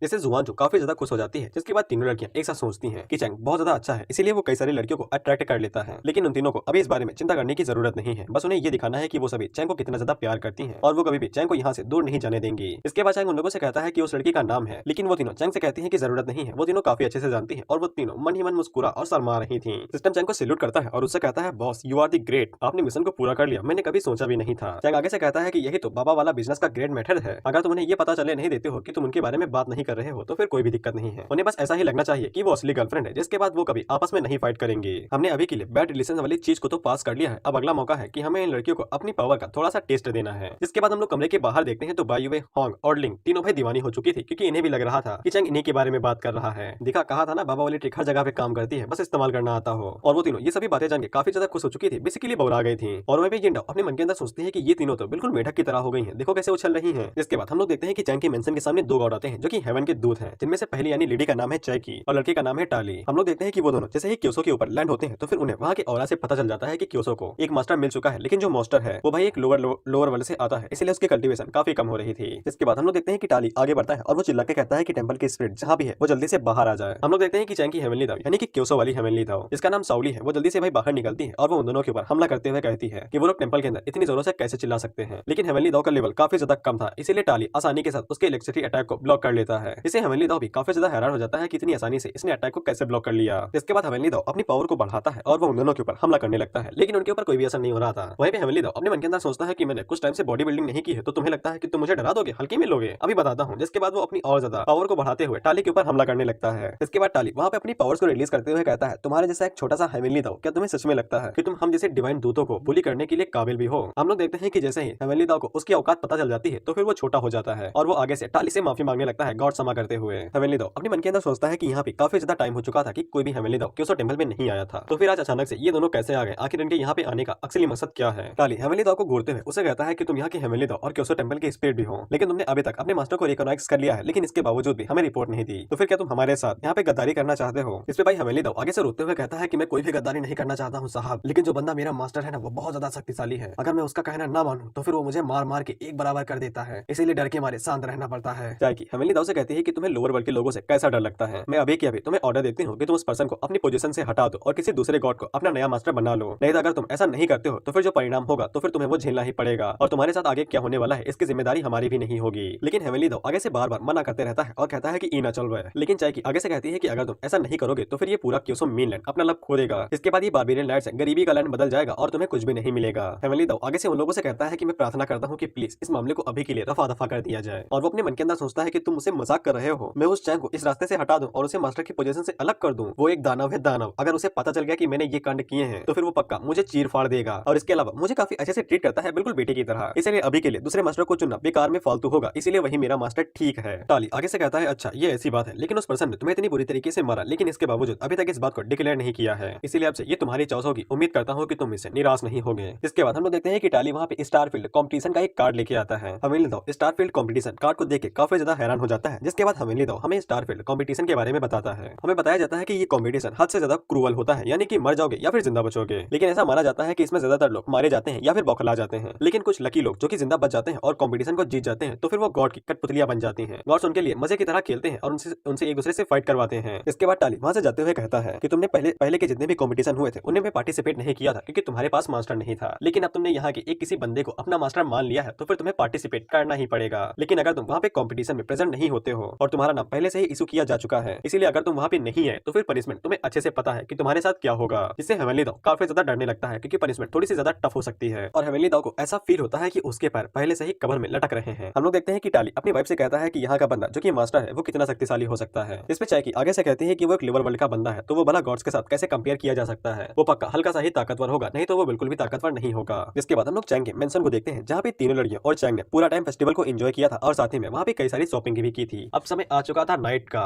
इसके बाद तीनों लड़कियां अपने अपने रूम में जाते हुए चैंग से कहती हैं कि वो तीनों चैंग का इंतजार कर रही होंगी कि कब चैंग उनके पास आएगा और उनके साथ मस्ती करेगा। इसके बाद वह सिस्टम बाहर निकलता है और वो चैंग से कहता है ओहो होस्ट किसको चूज करोगे, कौन बनेगी आपकी आज रात के लिए धर्म पत्नी, और थोड़ा सा डबल मीनिंग बात होने वाली है तो समझ जाना। चैंग अपने मन के अंदर सोचता है कि उसे हर जगह पे जाना है और हर जगह पे गड्ढा खुदाई करनी है, और उसने पिछली लाइफ में जितने भी इमोशंस को सहा था उसकी मदद से उसे पता चल चुका था कि वो इस रात का MVP तभी बनेगा जब वो रात को काफी अच्छा परफॉर्मेंस करेगा। इसके बाद चैंग अपने मन के अंदर सोचता है कि वो उसे किसके पास जाना चाहिए। उसी टाइम पे हांजी चैंग से कहते हैं कि उसके कंधे में दर्द है और वो किसी को ढूंढ रही है जो कि उसके इस दर्द को फिक्स कर सके। इसके बाद सिस्टम चैंग से पूछता है कि वो किसके पास जाने वाला है, हान पवेलियन के मास्टर हांजी के पास जो कि वर्ल्ड की सबसे नंबर 1 विच है, या फिर गॉडेस के पास जो कि एशियन कॉन्टिनेंट की लीडर है, या फिर इमॉर्टल वर्ल्ड की सबसे खूबसूरत वाइफ जुआनचो के पास। और ये वाला ऑथर की तरफ से था bro you can have threesome. लेकिन चैंग सिस्टम से कहता है कि तुम चाहते हो कि मैं चूज करो, मैं इन सभी को धरने वाला हूँ। इसके बाद चैंग उन तीनों से कहता है कि वो पक्का आएगा। सिस्टम चैंग से कहता है कि बॉस उन्होंने आपको बुलाया है और आप कौन से रूम के अंदर जाएंगे, आप तो सिर्फ एक ही हैं। इस पे चैंग आगे से कहता है कि मेरे पास इसके लिए पहले से ही प्लान है। इसके बाद चैंग वहाँ पे सिस्टम का इस्तेमाल करता है और 2 क्लोन बना लेता है, जिनमें से पहला डीमन वाला था और दूसरा नॉर्मल था। हमें पता चलता है कि चैंग अब एक साथ दो क्लोन को कंट्रोल कर सकता है और साथ ही में वो 2 के अलावा कई सारे क्लोन्स को एक टाइम पे कंट्रोल कर सकता है। इसके बाद चैंग खुशी के मारे उछलते हुए उन दोनों से कहता है कि चलो आज हमें बहुत बड़ी लड़ाई लड़नी है। इसके बाद हम लोग देखते हैं कि डीमन क्लोन सबसे पहले हांजी के पास जाता है और जाते ही कुछ ऐसे काम करता है जो मैं नहीं बोलूंगा। इसके बाद वो हांजी के सींग को पकड़ता है और अपने काम को शुरू कर देता है। इसके बाद हम लोग दूसरे क्लोन को देखते हैं जो कि चैंगजी के पास जाता है। इसके बाद चैंगजी के कानों को काटते हुए उसे कहता है कि जो क्लॉक मैंने दिया था अब वो तुम्हारी सेंट के साथ मिल चुका है और ये काफी सारे लोगों को अट्रैक्ट करता हुआ होगा। इस पे चैंगजी आगे से कहती है कि वो सिर्फ चैंग के बारे में सोचती है और किसी नहीं। चैंग उसे कहता है कि प्रूव इट, मुझे साबित करके दिखाओ। इसके बाद वो दोनों भाई बेड के ऊपर लेट जाते हैं और इनका भी काम शुरू हो जाता है। अगली बारी जुआनचू की थी, लेकिन हम लोग देखते हैं कि जुआनचू पहले ही लेट चुकी थी क्योंकि वो अभी तक फुली रिकवर नहीं हुई थी, इसलिए उसे हल्का सा आराम करना था। लेकिन उसी टाइम पे जुआनचू अपना हाथ बाहर निकालती है। चैंग उसे पूछता है तुम्हें क्या करना है, लेकिन जुआनचू उसका हाथ पकड़ लेती है और उसे कहती है कि ज्यादा कुछ नहीं, बस उसे चैंग का हाथ पकड़ के सोना है। जिसके बाद हम लोग देखते हैं कि सिस्टम चैंग को बताता है कि उसने सक्सेसफुली अपने मिशन को पूरा कर लिया है। उसी टाइम पे हम लोग देखते हैं कि हेवनली लव भागते हुए चैंग के पास आती है और उसे घबराते हुए कहती है कि यहाँ पे कुछ गड़बड़ हुई है, हम सभी के एल लगने वाले हैं। और हेवनली लव इतना ज्यादा घबरा चुका था कि वो बेचारा कांप रहा था और इसकी हालत बिल्कुल ऐसे थे कि टीचर ने रंगे हाथों इसको क्लास के रूम के अंदर सिटियाबाजी करते हुए देख लिया है। इसके बाद वो रोते हुए चैंग को बताता है कि हालात कैसे हैं। हेवनली लव चैंग को बताता है कि एनवीएस के गॉड को पता चल चुका है कि मैंने आपको ऑनर की तरह रिस्पेक्ट दे दी है, इसीलिए वो लोग अब आपको फोर्स करेंगे स्टारफील्ड कंपटीशन के अंदर हिस्सा लेने के लिए। इसीलिए वो लोग बाहर खड़े होकर आपका इंतजार कर रहे हैं ताकि वो आपसे मिल सके। लेकिन चैंग आगे से उसे शांत होने को कहता है और उसे कहता है कि जुआनचू सो रही है, इसीलिए शोर कम मचाओ। जिससे हेवनली लव काफी ज्यादा हैरान हो जाता है और वो अपने मन के अंदर सोचता है कि अब मैं क्या करूं। अगर डैडी ने ज्यादा देर की तो फिर दूसरी पार्टी बहुत ज्यादा गुस्सा हो सकती है, जिससे क्योसो के ऊपर बहुत बड़ा संकट आ जाएगा। लेकिन स्टारफील्ड कंपटीशन आसानी के साथ जीता नहीं जा सकता है। भले ही डैडी सबसे शक्तिशाली क्यों ना हो, लेकिन इस कंपटीशन को अकेले नहीं जीता जा सकता है। यहाँ पे टीम अप करना पड़ता है, जिसके बाद उनकी कॉम्बैट एबिलिटी काफी ज्यादा बढ़ जाती है और वो लोग अपनी अपनी पावर के हिसाब से अपने आप को मेजरमेंट करते हैं, जिसके बाद वो लोग बहुत बड़ी ट्रेजेडी यानी कि संकट को दूर कर सकते हैं। और इसके अलावा टाली और चाकी जो यहाँ पे आए हैं वो कंपटीशन के अंदर जज की तरह पे एक्ट करेंगे। इसलिए अगर हेवनली लव उन्हें नाराज करता है तो फिर इसका मतलब ये हुआ कि वो अपने पैरों के ऊपर एक कुल्हाड़ी मार रहा है। और वो अपने मन के अंदर सोचता है चैंग क्या तुम्हें सच में चाहते हो कि मैं उन लोगों को वहाँ पे इंतजार कर रहा हूँ, वो लोग पौखला जाएंगे। इसके बाद हम लोग देखते हैं कि टाली और चाकी की हालत बिल्कुल ऐसे ही थी। वो दोनों भाई गुस्से में पागल हो चुके थे और वो हेवनली लव के ऊपर चिल्लाते हुए कहते हैं कि हेवनली लव ने गॉड्स के ऑर्डर को डिसोबे किया है, इसलिए अब क्योसो लैंड को उसकी भरपाई करनी पड़ेगी और वो सभी लोग आके टाली के साथ फाइट करके उसे शांत करेंगे। इसके बाद हेवनली लव इधर उधर घूमने लगता है, क्या करूँ क्या करूँ क्या करूँ ये सब कहते हुए, और वो चिल्लाते रहता है कि अगर उन्होंने गॉड को इसके बारे में बता दिया तो फिर मैं क्योसो से गायब हो जाऊंगा और क्योसो भी गायब हो जाएगा। चैंग उसे कहता है कि तुम इतने बौखलाए हुए क्यों हो, शांत रहोगे, तुम इतने टाइम से मेरे साथ हो तो फिर तुम्हें इस बात का इतना डर क्यों हो रहा है। लेकिन हेवनली लव आगे से कहता है कि मामला इस बार दूसरा है, वो गॉड से डायरेक्ट गॉड की तरफ से भेजे गए हैं और वो उनके दूत हैं और उसके अलावा टाली हद से ज्यादा शक्तिशाली है, वो किसी को भी मार सकता है। तो फिर चैंग हेवनली लव को पकड़ता है और उसे कहता है कि आवाज बस नीचे करो, चलो देखते हैं कि तुम इतना क्यों घबराए हुए हो। लेकिन उसी टाइम पे सिस्टम चैंग के पास आता है और उसे बताता है कि क्योसो की हालत बहुत ज्यादा खराब है, वो अनस्टेबल हो चुका है। दरअसल हेवनली लव जब भी ज्यादा चिंतित या फिर डरा हुआ होता है तो फिर क्योसो के ऊपर उसका असर पड़ता है। बोला था ना वो गार्डियन की तरह है, इसीलिए अगर हेवनली लव को कुछ भी होता है तो फिर क्योसो के लक के ऊपर बहुत ज्यादा दिक्कत आएगी, इससे क्योसो डिस्ट्रॉय भी हो सकता है। और अब जाके समझ में आ जाता है कि हेवनली लव क्योसो के लिए कितना ज्यादा जरूरी है। और क्योंकि पूरा क्योसो अभी इनविंसिबल डोमेन के अंदर है, इसलिए चैंग को भी महसूस होता है कि क्योसो का ऑरा धीरे धीरे कम होते हुए जा रहा है। और जब हेवनली लव कॉन्फिडेंस से भरा होता है और उसे ऐसा लगता है कि वो कुछ भी कर सकता है, तब क्योसो का ऑरा धीरे धीरे करके बढ़ने लगता है। लेकिन अभी के लिए हेवनली लव डरा हुआ है और वो कांप रहा है, इसलिए ऑरा कम होते हुए जा रहा है। हालांकि चैंग को अभी कल्टीवेटर्स के बारे में इतना नहीं पता है क्योंकि वो भाई कल्टीवेट कर ही नहीं सकता है बिकॉज ऑफ हिज बॉडी, लेकिन उसे इतना जरूर पता चल जाता है कि हेवनली लव क्योसो के दिल की तरह है, इसलिए अगर उसे कुछ भी होता है तो क्योसो के अंदर जितने भी कल्टीवेटर है उनके ऊपर भी असर पड़ेगा। इसके बाद चैंग हेवनली लव से कहता है चलो चलते हैं तुम्हारे उन दोनों दूतों से मिलने के लिए। इसके बाद हेवनली लव कुछ ज्यादा ही डरा हुआ था, इसलिए वो चैंग से कहता है कि मैं सिर्फ आपको वहाँ पे भेज दे देता हूँ, लेकिन चैंग उसे कहता है कि इसकी जरूरत नहीं है। जिसके बाद हमें पता चलता है चैंग यहाँ पे पोर्टल खुलने वाला है। दरअसल हेवनली लव पूरा का प्योर क्योसो की तरफ फैला हुआ है, इसलिए क्योसो अभी इनविंसिबल डोमेन के अंदर है, इसलिए चैंग इनविंसिबल डोमेन की वजह से जहाँ चाहे वहाँ पे जा सकता है। और चैंग जब ऐसा करने की कोशिश करता है तब वहाँ पे पोर्टल बन जाता है, जिससे सिस्टम भी हैरान हो जाता है क्योंकि सिस्टम को भी नहीं पता था कि उसके पास ऐसा कोई फंक्शन भी है। हम लोग देखते हैं कि टाली बौखलाया हुआ था और वो गुस्से में चिल्ला रहा था कि वो पूरे क्योसो को डिस्ट्रॉय कर देगा। लेकिन उसी टाइम पे हम लोग देखते हैं कि उसके साइड में पोर्टल खुलता है, जिसके अंदर से चैंग अपने हाथ को बाहर निकालता है और वो टाली को अपने स्पेस के अंदर यानी कि अपनी जगह के अंदर खींच लेता है। और टाली को जैसे ही चैंग वहाँ पे खींचता है तो फिर उसकी पावर्स चली जाती हैं और चैंग उसको मसल देता है बिल्कुल एक मच्छर की तरह। हम लोग देखते हैं कि चाली और टैकी की हालत काफी ज्यादा खराब हो चुकी थी। टाली हेवनली लव से कहता है तो तुमने हमारे ऊपर एम्बुश किया था, अब तुम्हें इसका पछतावा होगा। हम लोग देखते हैं कि चैंग हेवनली लव से कहता है कि यही वो लोग हैं जो कि तुम्हें इतना ज्यादा परेशान कर रहे थे। हम लोग देखते हैं कि हेवनली लव आगे से कुछ भी नहीं कह पाता है क्योंकि उसकी आंखें बाहर निकल आती हैं और उसका बड़ा सा मुंह खुल जाता है और वो आगे से कहता है कि तुम इनके साथ ऐसा कैसे कर सकते हो। टाली खड़ा होता है और वो चैंग से कहता है कि उसके पास ताकत तो है, इसीलिए हेवनली लव ने उसके सामने सरेंडर कर दिया है। जिसके बाद टाली अपनी पावर को रिलीज करते हुए कहता है कि वो चैंग के सामने इतनी आसानी से सरेंडर तो नहीं करेगा। टाली अपनी पावर्स का यूज करते हुए अपने मन के अंदर सोचता है कि उसने एक झटके में इन लोगों को यहाँ पे ट्रांसफर कर लिया, इसीलिए चैंग के पास इतनी ताकत तो होगी ही कि वो टाली की एक स्ट्राइक से नहीं मरेगा। लेकिन अगले ही पल टाली अपनी पावर्स को इस्तेमाल नहीं कर पाता है और उसे समझ में नहीं आता है कि उसकी पावर अचानक से कहाँ पे चली गई। चैंग आगे बढ़ता है और उसके पीछे जाके उसके सर को पकड़ के उसे कहता है कि बस तुम फालतू के कीड़े हो जो कि अपनी पावर्स का इस्तेमाल दूसरे को डराने के लिए करता है। लेकिन टाली आगे से कहता है कि तुम्हारे जैसा अर्थ का कीड़ा हमें धमकाने की कोशिश करेगा। उसी टाइम पे चैंग अपने हाथ का इस्तेमाल करता है और वो टाली को उठा के नीचे पटक देता है, जिससे टाली की हालत बिल्कुल खराब हो जाती है। चैंग उसे कहता है कि माफी मांगो, मैंने ऐसा कहा था। लेकिन टाली आगे से गलत जवाब देता है तो फिर चैंग फिर से उसे उठा के नीचे पटक देता है। चायकी अपने मन के अंदर सोचती है कि वो टाली को बचपन से जानती है और वो दोनों ही एक दूसरे को काफी सपोर्ट करते हैं। लेकिन चायकी ने आज से पहले टाली को इतने बुरे हालातों में नहीं देखा था और न ही शर्मिंदा देखा था। इसके बाद टाली आगे बढ़ता है और वो हेवनली लव से माफी मांगता है, ये कहते हुए कि मुझे डराना नहीं चाहिए था, मुझे माफ कर दो। इसके बाद चैंग हेवनली लव से कहता है कि इतना काफी है, ये लोग तुम्हें डरा रहे थे तो मैंने इन्हें सबक सिखा दिया है, लेकिन अगर तुम्हें भी अभी भी लगता है कि ये कम है तो फिर मैं लड़ना जारी रख सकता हूँ। हेवनली हेवनली दाओ अपने मन के अंदर सोचता है कि चैंग बहुत ज्यादा शक्तिशाली है और उसने एनवीस यानी कि दूतों को इतना ज्यादा मार दिया है कि वो आगे से फाइट बैक भी नहीं कर पा रहे हैं। सिस्टम चैंग को बताता है कि हेवनली दाओ का इमोरल यानी कि थोड़ा सा कॉन्फिडेंट वो 50% बढ़ चुका है। हम लोग देखते हैं कि टाली आगे से कहता है कि वो यहाँ पे ये सब नहीं करना चाहता था, दरअसल गॉड ने उनसे ये करने के लिए कहा था। इससे हेवनली दाओ का कॉन्फिडेंस फिर से नीचे गिर जाता है। हेवनली दाओ चैंग से कहता है कि डैडी आपने इन लोगों को बुरी तरीके से मारा है, अगर इन्होंने गॉड को रिपोर्ट दे दी तो फिर सारा ब्लेम मेरे ऊपर आएगा, इसके बाद गॉड मुझे मिटा देंगे। और उसका मोरल यानी कि कॉन्फिडेंस फिर से नीचे गिरते हुए जा रहा था। चैंग टाली से कहता है क्या तुम गॉड को इसके बारे में रिपोर्ट करोगे, जिसपे टाली आगे से ना की तरफ सर हिलाने लगता है। चैंग अपने मन के अंदर सोचती है कि यही वो ताकत का डिफरेंस है जो हम दोनों के बीच में है, इसका एग्जिस्टेंस गॉड्स के भी आगे है और ये यहाँ पे लोअर वर्ल्ड के अंदर रहता है लेकिन इसकी पावर गॉड्स के बराबर है और हम लोग कभी भी यहाँ पे इसे लड़ने के बारे में नहीं सोचेंगे सिवाय इसके कि हम यहाँ से कैसे भाग सकते हैं। इसके बाद चैंग चायकी की तरफ देखता है और उसे कहता है क्या फिर तुम रिपोर्ट करने वाली हो। इस पे चायकी आगे से कहती है कि वो कसम खा के कहती है कि वो कभी भी ऐसा नहीं करेगी। इसके बाद चैंग टाली को उसके हवाले कर देता है और उसे कहता है कि अच्छा होगा अगर तुम लोग समझदारी से अपने फैसले करते हो। हम लोग देखते हैं कि हेवनली दाओ आगे बढ़ता है और वो चैंग से चिपकते हुए उससे कहता है और वो चैंग की बहुत ज्यादा तारीफ करने लगता है कि वो काफी सालों से यहाँ पे घूम रहा था लेकिन आज तक कोई चैंग जितना शक्तिशाली नहीं मिला है जो कि दूतों को एक ही मूव के अंदर हरा सकता है। इसीलिए चैंग हेवनली दाओ का फादर हुआ नहीं उसका गॉड हुआ। चैंग उसे कहता है ऐसा लगता है कि तुम काफी खुश हो गए हो और इसीलिए तुम मुझे अभी और ज्यादा फॉलो करने वाले हो। इसके बाद हेवनली दाओ उन दोनों के पास जाता है और उन दोनों को चिढ़ाते हुए उनसे कहता है कि अब देखता हूँ मेरे डैडी यहाँ पे है कौन मुझे बुली करता है। सिस्टम चैंग को बताता है कि हेवनली दाओ की मोरल के बढ़ने की वजह से उसे एक नई डिवाइन स्किल मिली है जो वो कभी भी इस्तेमाल कर सकता है। चैंग अपने मन के अंदर सोचता है कि इसका मोरल यानी कि कॉन्फिडेंस बढ़ाना काफी ज्यादा आसान है लेकिन शायद मुझे और कई सारे मौके ढूंढने पड़ेंगे ताकि मैं इसे ट्रेन करके थोड़ा सा और शक्तिशाली बना सकूं।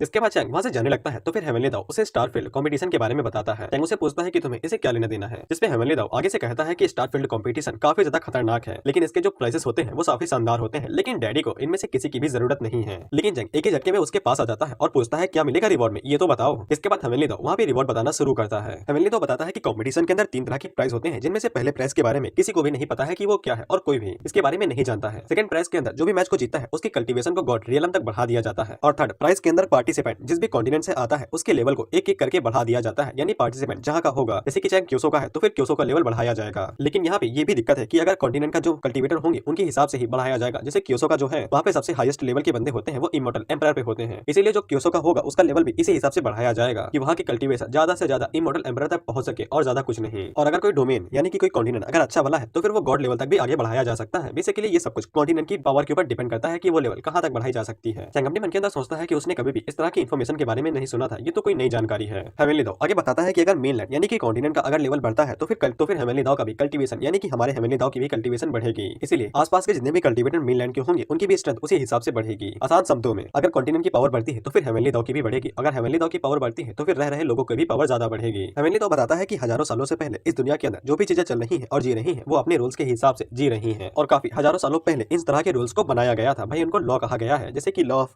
Knowledge, law of strength, law of focus, इस तरह की चीजें। हजारों नियमों के होने के बावजूद सिर्फ एक या दो ही लॉ रे ऑफ लाइट्स के अंदर आ सकते हैं जो कि हेवन और अर्थ के बीच में आते हैं, जो कि इंसानों के लिए विजडम, स्पिरिचुअलिटी और हार्ट ऑफ लॉ इन तरह की चीजों को हेवन की तरह से खोलते हैं। और चैंग की तरह हमें भी कुछ भी समझ में नहीं आता है और चैंग आगे से कहता है कि ये तो कुछ ज्यादा ही कॉम्प्लिकेटेड है, कुछ समझ में ही नहीं आ रहा है। हेवनली दाओ आगे इसी तरह से बकते रहता है कि पृथ्वी और स्वर्ग के रास्ते के बीच में ऐसा कुछ भी नहीं है जो उनको आपस में रोक सके। हेवन के अंदर के जो नियम होंगे और उनकी जो हलचल होगी वो दुनिया के ऊपर हल्का सा असर देंगे, लेकिन उनका पृथ्वी और हेवन के बीच में जो रिश्ता होगा उसके ऊपर बहुत बड़ा सा गंभीर रिश्ता पड़ सकता है और हालात खराब हो सकते हैं। और हेवनली दाओ इसी तरह से आगे कई सारी फालतू बातें बकते रहता है और आगे कहता है कि वो इसीलिए बहुत ज्यादा लंबा उम्र का है। लेकिन चैंग उसकी बेइज्जती करते हुए कहता है इसके बावजूद तुम इतने सालों तक जिंदा रहे हो, लेकिन फिर भी दो गॉड के चेले आके तुम्हें यहाँ पे इतना डरा दिए कि तुम डर के मारे कांप रहे थे। इस पे हेवनली दाओ आगे से कहता है कि वे ऑफ हेवन और भी कई तरह से लेवल्स के अंदर डिवाइडेड है, इसीलिए अभी तक हेवनली दाओ का दिल मैच्योर नहीं हुआ है और उसे अभी काफी ज्यादा प्रैक्टिस करनी है। और मुझे कल्टीवेशन मानुआ में बस एक ही दिक्कत बेकार लगती है कि ये हेवन ऑफ इस तरह की चीजें जोड़ देते हैं जो समझ में नहीं आती है। और वे ऑफ हेवन इसका हिंदी में या फिर मैं कैसे भी मतलब निकालूं तो फिर एक ही निकलेगा, स्वर्ग का रास्ता, इसलिए ये काफी कंफ्यूजन होता है और एक्सप्लेन करने में दिक्कत होती है। इसके बाद चैंग हेवनली दाओ से पूछता है कि वो कौन से लेवल पे है, जिसपे हेवनली दाओ फिर से वहाँ पे कई सारे नियम्स को बताना शुरू कर देता है, जैसे कि ताकत का नियम, शक्ति का नियम, अकल का नियम, दिल का नियम, समझदारी का नियम और उसी तरह से कई सारे नियम बताता है और आखिर में जाके कहता है कि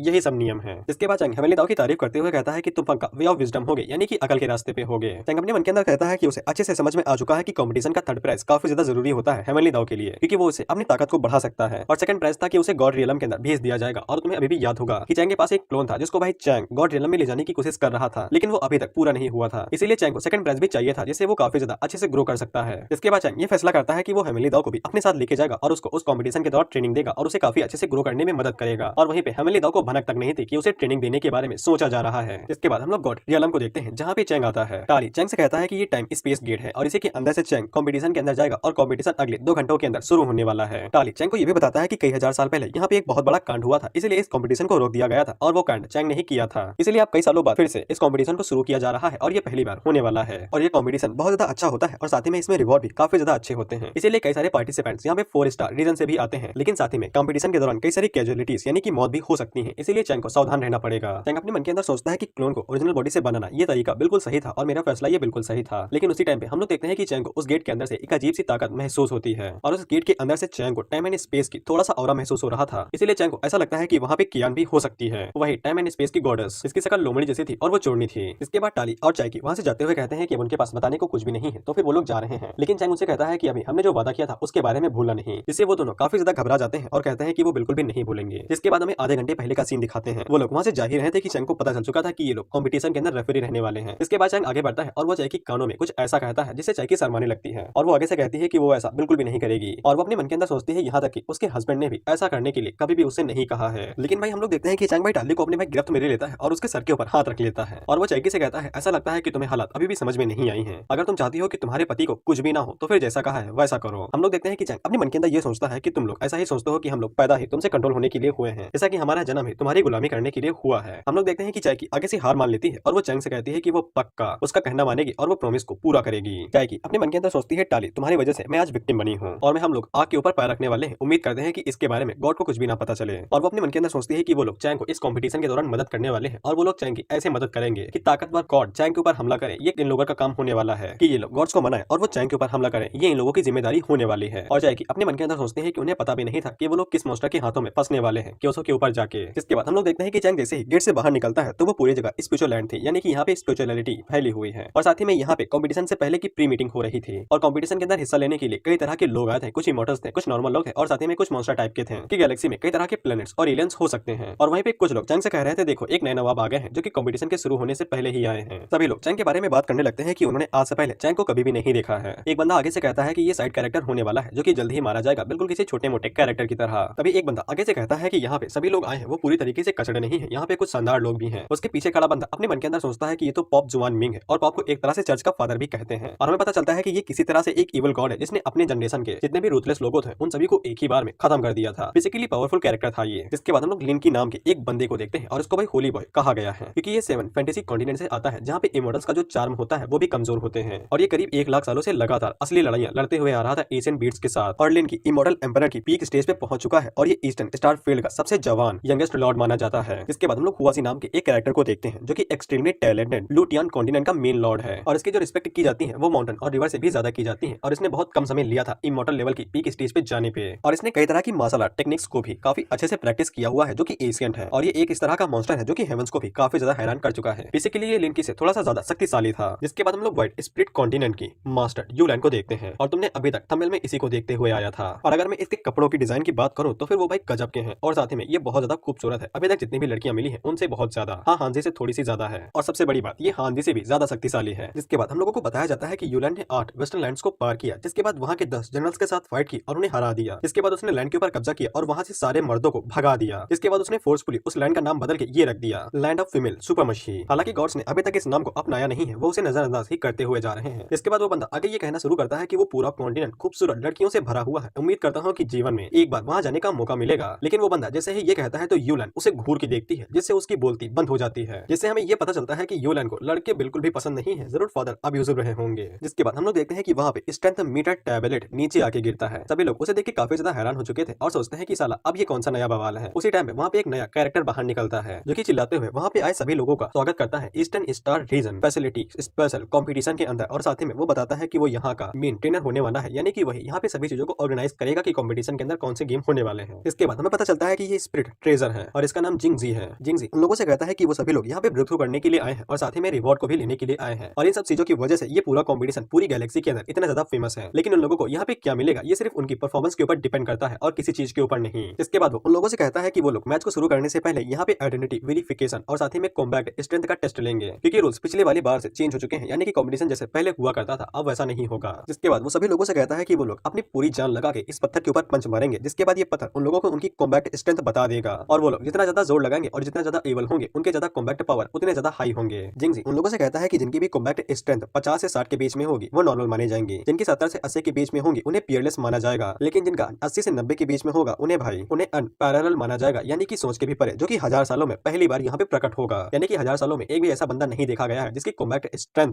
80 से 90 के बीच में हो, लेकिन जिनकी कॉम्बैट स्ट्रेंथ 90 से 100 के बीच में होगी वो एजेस यानी कि सदियों से भी यहाँ पे नहीं देखे गए हैं और वो उन सभी लोगों से सबसे ज्यादा शक्तिशाली होंगे। जिसके बाद जिंजी वहाँ पे एक नए रूल को बताता है कि जो भी लोग परफॉर्मेंस बहुत अच्छे से देंगे तो फिर उनको कुछ गॉड सिलेक्ट कर लेंगे और वो अपनी डिवाइन हेल्प से उनकी मदद करेंगे ताकि वो कंपटीशन के अंदर अच्छा परफॉर्म कर सकें। और यही नया रूल था और जितने भी पार्टिसिपेंट्स वहाँ पे आए थे उन सभी लोगों को इसके बारे में जरा सा भी नहीं पता था। इनफैक्ट वो लोग इसके बारे में पहली बार सुन रहे थे कि गॉड्स भी अपनी तरफ से कुछ मदद करते हैं पार्टिसिपेंट्स की ताकि वो कंपटीशन को जीत सके। टैंक अपने मन के अंदर सोचता है कि गॉड के उंगली करने की वजह से कॉम्बैट स्ट्रेंथ के अंदर जो कंपटीशन होने वाला था वो पूरी तरीके से डिस्टर्ब हो जाएगा। टैंक अपने मन में कहता है तुम लोग ऐसा कुछ कर रहे हो गेम शुरू होने से पहले, क्या तुम्हें चिंता है कि कुछ लोग पहले ही चले जाएंगे या फिर गेम के अंदर कुछ ऐसा होने वाला है जिसकी तुम लोगों को बहुत ज्यादा चिंता हो रही है। हम लोग देखते हैं कि लिंक आगे बढ़ता है और वो सभी से कहता है कि सबसे पहले जाके वो पंच मारेगा। सभी लोग इस बात से काफी हैरान हो जाते हैं और वो लिंकी के लिए चेयर करने लगते हैं। लिंकी आगे बढ़ते हुए कहता है कि वो यहाँ पे सबसे पहले ट्राई करने वाला है ताकि उसे पता चल जाए कि कौन यहाँ पे कॉम्पिटिशन को जीतने वाला है और कौन रिसोर्स को पाने वाला है। बेसिकली जब लोग अपनी स्ट्रेंथ को देख लेंगे तो फिर वो पक्का फाइट नहीं करेंगे क्योंकि वहाँ पे बहुत ज्यादा मॉन्स्टर रहते हैं और कौन बेफालतू में मरना चाहता है जब तुम्हारी ताकत तुम्हारे सामने पहले से ही पता है। इसके बाद लिंकी आगे बढ़ता है और वो अपनी पिछवाड़े का पूरा जोर लगाते हुए टैबलेट के ऊपर एक जोरदार पंच मारता है जिससे जो एनर्जी बाहर की तरफ निकलती है वो लोग देख के उसे काफी ज्यादा हैरान हो जाते हैं और वो लोग इस सभी बात को अंज्यूम कर लेते हैं कि पक्का लिंकी जो स्ट्रेंथ होने वाली है वो 95 होगी। लेकिन जब सामने से धुआं हटता है तब हम लोग देखते हैं कि उसकी स्ट्रेंथ सिर्फ 84 थी। इससे सभी लोग काफी ज्यादा हैरान हो जाते हैं। सभी लोग लिंकी के बारे में बात करते हुए कहते हैं उसके चेहरे से ऐसा लगता है कि वो थोड़ा सा डिससेटिस्फाइड है। हालांकि वो पूरे ईस्टर्न रीजन का सबसे जवान लैंडलॉर्ड है, उसकी स्ट्रेंथ को कम से कम 90 तो होना ही चाहिए था। लिंकी भी अपने मन के अंदर सोचता है कि उसने अपनी पूरी ताकत का इस्तेमाल किया था और जब वो पंच मार रहा था तब उसे ऐसा लगा था कि वो टैबलेट को चकनाचूर कर देगा, लेकिन उसकी स्ट्रेंथ तो सिर्फ 84 आई। इसके बाद लिंकी जिंगजी से कहता है कि उसे एक और बार ट्राई करने का मौका दिया जाए। उसने पूरी ताकत नहीं लगाई थी, लेकिन जिंगजी उसे कहता है कि इसका कोई भी फायदा नहीं है, अगर तुम्हारी तरह हर कोई हो गया तो फिर रूल्स के होने का फायदा ही क्या है, चलो आगे बढ़ो।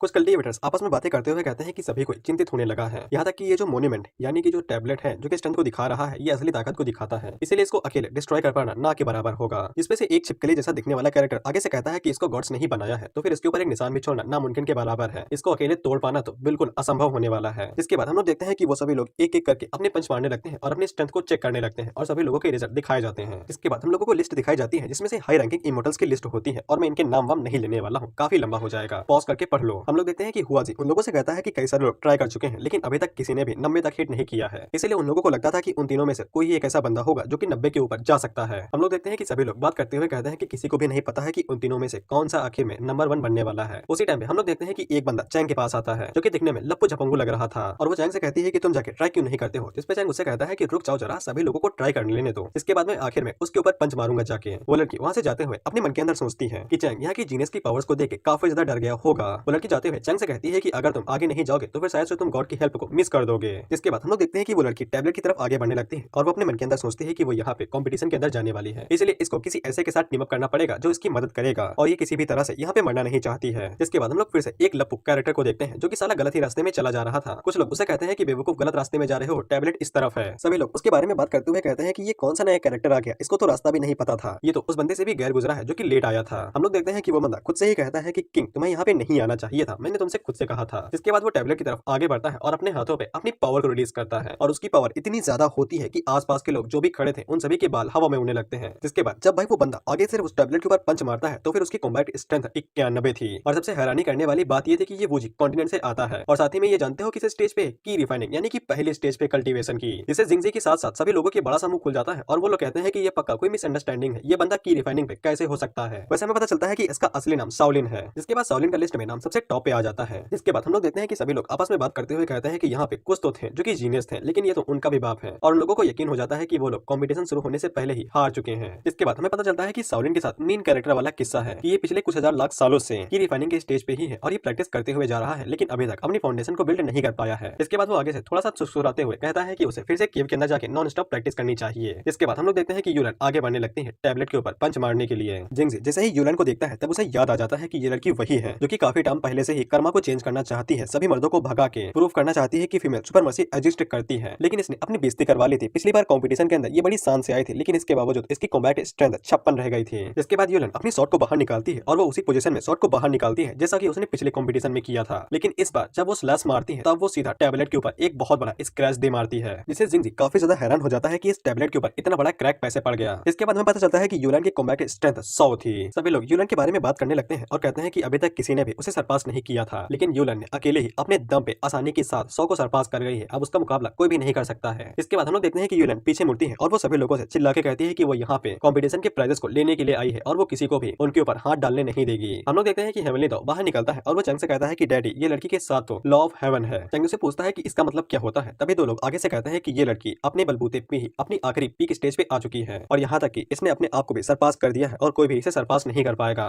इसीलिए बेशक ये एम्प्रेस यूलन कहने के लिए बिल्कुल वर्दी है। इसके बाद हेवनली दाओ चैंग को बताता है कि लॉ ऑफ हेवन उसको कहते हैं जब किसी इंसान ने हेवन थंडर टेलीविजन को सहा हो और उसे पार किया हो, और जब वो सक्सेसफुली इस टेलीविजन को सह के पार कर लेते हैं तो फिर उन्हें लॉ ऑफ हेवन को सीखने का मौका मिलता है। इसके बाद वो लोग किसी भी तरह की चीजों को सीख सकते हैं। कुछ लोग वहाँ पे थंडर मेथड को सीख लेते हैं टेलीविजन के द्वारा और कुछ लोग फायर मेथड को सुन लेते हैं और कुछ लोगों को कुछ भी समझ में नहीं आता है। इसलिए ये सब कुछ सिर्फ इंडिविजुअली यानी खुद की ही समझ पे डिपेंड करता है कि वो लोग क्या सीखने वाले हैं। आसान शब्दों में, जब भी कोई बंदा इस टेलीविजन को पास कर लेता है तो फिर उसे किसी तरह की खास स्किल या फिर एबिलिटी मिल जाती है। चैंग हेवनली दाओ से पूछता है, क्या तुम उसकी बॉडी के अंदर ये देख के बता सकते हो कि उसे कौन सा लॉ ऑफ हेवन मिला है। इस पे हेवनली दाओ आगे से कहता है कि वो इतनी दूर से थोड़ी ना बता सकता है, लेकिन अभी तक ये देखा जा सकता है कि इस लड़की ने लॉ ऑफ हेवन को सीख तो लिया है, लेकिन पूरी तरीके से नहीं, अभी भी बाकी कुछ हिस्सा बाकी है। इसके बाद हम लोग देखते हैं कि जिंगजी उन लोगों से कहता है कि आगे आओ भाई, टेस्ट को करो तो सही, अभी तक टेस्ट खत्म नहीं हुआ है। लेकिन वो सभी लोग काफी ज्यादा घबरा चुके थे क्योंकि यूलन ने पहले परफेक्ट हिट कर दिया है और अगर वो लोग वहाँ पे हिट करते हैं जाके टैबलेट को, तभी वो लोग इतनी ज्यादा स्टन को नहीं मैक्सिमाइज कर पाएंगे। इसके बाद वो सभी लोग फैसला करते हैं कि वो लोग वहाँ से जाने वाले हैं, लेकिन जिंगजी उन लोगों से कहता है कि तुम लोग क्या वापस जाने वाले हो तो फिर तुम लोग डिस्क्वालीफाइड हो जाओगे अगर तुम लोग यहाँ पे टेस्ट को नहीं देते हो। इसके बाद मुझे दोस्त मत देना कि मैंने तुम लोगों को पूछा नहीं, और हाँ, अगर तुम लोग ऐसे ही अपने कॉन्टिनेंट पे वापस चले जाते हो तो फिर तुम लोग लेवल 1 पे पहुंच जाओगे, यानी कि सारी कल्टीवेशन खो दोगे। जिससे वो सभी लोग बहुत ज्यादा हैरान हो जाते हैं, करो या फिर मरो वाली सिचुएशन में। इसके बाद हम लोग देखते हैं कि जिंगजी को अचानक से चैंग के बारे में याद आता है कि यहाँ पे बारबेरियन लैंड से भी कोई बंदा आया है जो कि सबसे ज्यादा गरीब और कमजोर लैंड माना जाता है। इसके बाद जिंगजी चैंग से कहता है कि ओए कमीने, यहाँ पे आओ, तुम्हारी बारी है। चैंग आगे बढ़ते हुए कहता है कि अगर और कोई करना नहीं चाहता है, ऐसा लगता है कि अब मुझे ही ये करना पड़ेगा। जिसके बाद चैंग आगे बढ़ते हुए उन लोगों को अपने क्योसो लैंड के बारे में बता देता है। सभी लोग अपने मन के अंदर सोचते हैं कि ये तो वही बच्चा है जो कि लेट आया था। यहाँ तक कि यहाँ पे कई सारे इविल जीनियसेस भी हैं जो कि आगे कदम बढ़ाने से डर रहे हैं, लेकिन इसके अंदर हिम्मत बहुत ज्यादा है जो कि आगे बढ़ रहा है टैबलेट के ऊपर हिट मारने के लिए। और वहीं पे कुछ लोग सोच रहे थे कि उन्हें बस टेस्ट देना है, जिसके बाद वो लोग यहाँ से निकल जाएंगे, लेकिन अगर वो लोग टेस्ट को छोड़ देते हैं तो फिर उसे कॉन्टिनेंट के ऊपर भी असर पड़ेगा और उनका कॉन्टिनेंट का जो लेवल था वो बहुत ज्यादा कम हो जाएगा। सॉरी, मैंने इंडिविजुअली कह दिया था। अगर ये लोग टेस्ट नहीं देते हैं तो इनके साथ साथ कॉन्टिनेंट की भी हालत खराब हो जाएगी, कॉन्टिनेंट भी लेवल 1 पे आ जाएगा। हम वहीं पे उस हरी बाल वाली लड़की को देखते हैं जो कि चैंग को देखते हुए अपने मन के अंदर सोचती है कि ये सही टाइमिंग पे बाहर आया है। इसे ऐसा लगता है कि अगर कोई भी 100 तक परफॉर्मेंस नहीं कर पाएगा और इसे ब्रेक थ्रू नहीं कर पाएगा तो फिर कई सारे जीनियस होंगे जो कि आगे नहीं बढ़ रहे हैं, इसीलिए कोई भी इसकी पुअर परफॉर्मेंस के ऊपर नहीं हंसेगा। जिसके बाद वो लड़की आगे बताती है कि हालात बहुत ज्यादा खराब हो चुके हैं और हर कोई यहाँ पे पहले ही एक दूसरे के साथ टीम अप कर चुका है और अलायंस को बिठा चुका है, क्योंकि अगर कोई भी कंपटीशन को अकेले देता है तो फिर उनकी हालत बहुत ज्यादा खराब हो जाएंगे और उन्हें मार दिया जाएगा। जब कंपटीशन शुरू होगा और जब दानव आएंगे तब तुम्हें पता चल जाएगा। और इस लड़की ने साओलिन की टांग पहले ही पकड़ ली है, इसीलिए इसे कंपटीशन के दौरान कोई भी चिंता करने की जरूरत नहीं है, यानी कि ये साओलिन के साथ टीम अप कर चुकी है। इसीलिए चैंग के पास ऐसा कोई भी बंदा नहीं बचा है जिसके साथ वो टीम अप कर सके, इसीलिए ऐसा कहा जा सकता है कि चैंग पहले ही मर चुका है। इसके बाद चैंग से कहता है कि चलो टेस्ट को शुरू करो। जिसके बाद हम लोग देखते हैं कि चैंग आगे बढ़ता है और वो भाई बिजली की रफ्तार से आगे बढ़ता है और टैबलेट के ऊपर इतनी जोर से पंच मारता है कि वो टैबलेट आगे से ब्लास्ट कर जाता है और उसके टुकड़े बिखर जाते हैं। हम लोग देखते हैं कि उस वजह से वहाँ पे इतना ज्यादा ऑरा रिलीज होता है कि सभी लोग पीछे हटने लगते हैं। जिंगजे के साथ साथ लिनकी और यूलैन भी प्रेशर की वजह से पीछे खिसक जाते हैं। साओलिन अपने मन के अंदर सोचता है कि ऐसा माना जाता है कि ये सेक्रेट टैबलेट कभी भी नहीं टूटता है, लेकिन चेन चैंग ने तो इसके टुकड़े टुकड़े कर दिए, इसका मतलब ये हुआ ये तो सच में ऑसम है। जिसके बाद हम लोग देखते हैं कि सेक्रेट टैबलेट के तो चकना चकना चूर हो चुके थे और सभी लोग पीछे गिर गए थे और चैंग वहाँ पे अभी भी दबंग की तरह खड़ा था। और वहीं पे तो जिंगजिंग की इतनी ज्यादा फट चुकी थी कि वो कांपने लगा था और वो आगे से पूछता है कि ये कैसे मुमकिन हो सकता है। हम लोग देखते हैं कि वो हरे बाल वाली लड़की इतना ज्यादा हैरान हो जाती है कि वो शॉक में चली जाती है और वो अपने मन के अंदर सोचती है कि सेक्रेट टैबलेट को हमेशा के लिए ऐसा माना जाता था कि इसे कोई भी नहीं तोड़ सकता है और इसे खुद गॉड्स ने बनाया है और इसने हजारों सालों तक अर्थ एंड हेवन की स्पिरिचुअल एनर्जी को एब्जॉर्ब किया है, लेकिन इसने उसे पत्थर की तरह निचोड़ के चकनाचूर कर दिया। सभी लोगों का अलग अलग रिएक्शन था। सभी लोग कहते हैं कि एम्प्रेस यानी कि यूलैन ने तो परफेक्ट स्कोर किया था और उसके ऊपर एक क्रैक डाल दिया था, लेकिन उसे चकनाचूर नहीं किया था, लेकिन इस आदमी ने तो उसे मसल की तरह रख दिया। आखिर ये है कौन और कहां से आना है? सभी लोग कहते हैं कि उसने कहा था कि वो क्योसो से आया है, लेकिन वो लैंड तो इमोर्टल्स का भी नहीं रहा है और वहाँ पे कोई तो ऐसा बंदा भी नहीं है जो कि इमोर्टल एम्परर पे हो। तो फिर ये दानव अचानक से कहां से आ गया? हुआ जी अपने मन के अंदर सोचता है कि इसने सच में उस पत्थर के टुकड़े कर दिए। इसकी स्ट्रेंथ तो मेरे आसपास भी नहीं भटकती है। आखिर पता नहीं क्यों अनजान लोग इस टाइम पे यहाँ पे आ रहे हैं। और वहीं पे युआनलैन अपने मन के अंदर सोचते हैं कि तुम क्योसो से आते हो और तुम्हारा नाम चेन चैंग है। इसका मतलब ये हुआ कि किसी दिन हम दोनों पक्का एक दूसरे से फाइट करने वाले हैं। हम लोग देखते हैं कि जिंगजी को कुछ भी समझ में नहीं आया था और वो आसपास चक्कर लगा रहा था कि शायद से उसे कोई नुकसान मिल जाए। हम लोग देखते हैं कि जिंगजी अपने मन के अंदर सोचता है कि यहाँ पे law of reincarnation haven law काम करता है। ऐसा माना जाता है कि भले ही टैबलेट के ऊपर क्रैक पड़ जाए, लेकिन वो कभी भी खुद से ब्लास्ट थोड़ी नहीं होगा। और उसे समझ में नहीं आता है कि चैंग ने इतनी आसानी के साथ स्टोन टैबलेट के चकना चूर कैसे कर दिए। और वो अपने मन के अंदर सोचता है कि ओरिजिनली किसी अटैकर लाइफ ने इसकी पावर को एब्जॉर्ब किया होता तो फिर कम से कम ये सूख जाता और इसकी स्पेशल एनर्जी खत्म हो जाती। लेकिन ऐसा कुछ भी नहीं हुआ है। अब तो ये बेकार सा पत्थर बन चुका है और कुछ भी नहीं। जिसके बाद जिंगजी आगे से रोते हुए कहता है कि ये तो बहुत बड़ा लॉस हुआ। ये स्पिरिचुअल टैबलेट मुझे खुद गॉड ने दिया था, अब मैं उनसे क्या कहूंगा। उसी उसी टाइम पे चैंग उसके सामने आके खड़ा हो जाता है और अपने दोनों हाथ फैला के उससे पूछता है कि अब मैं क्या करूं।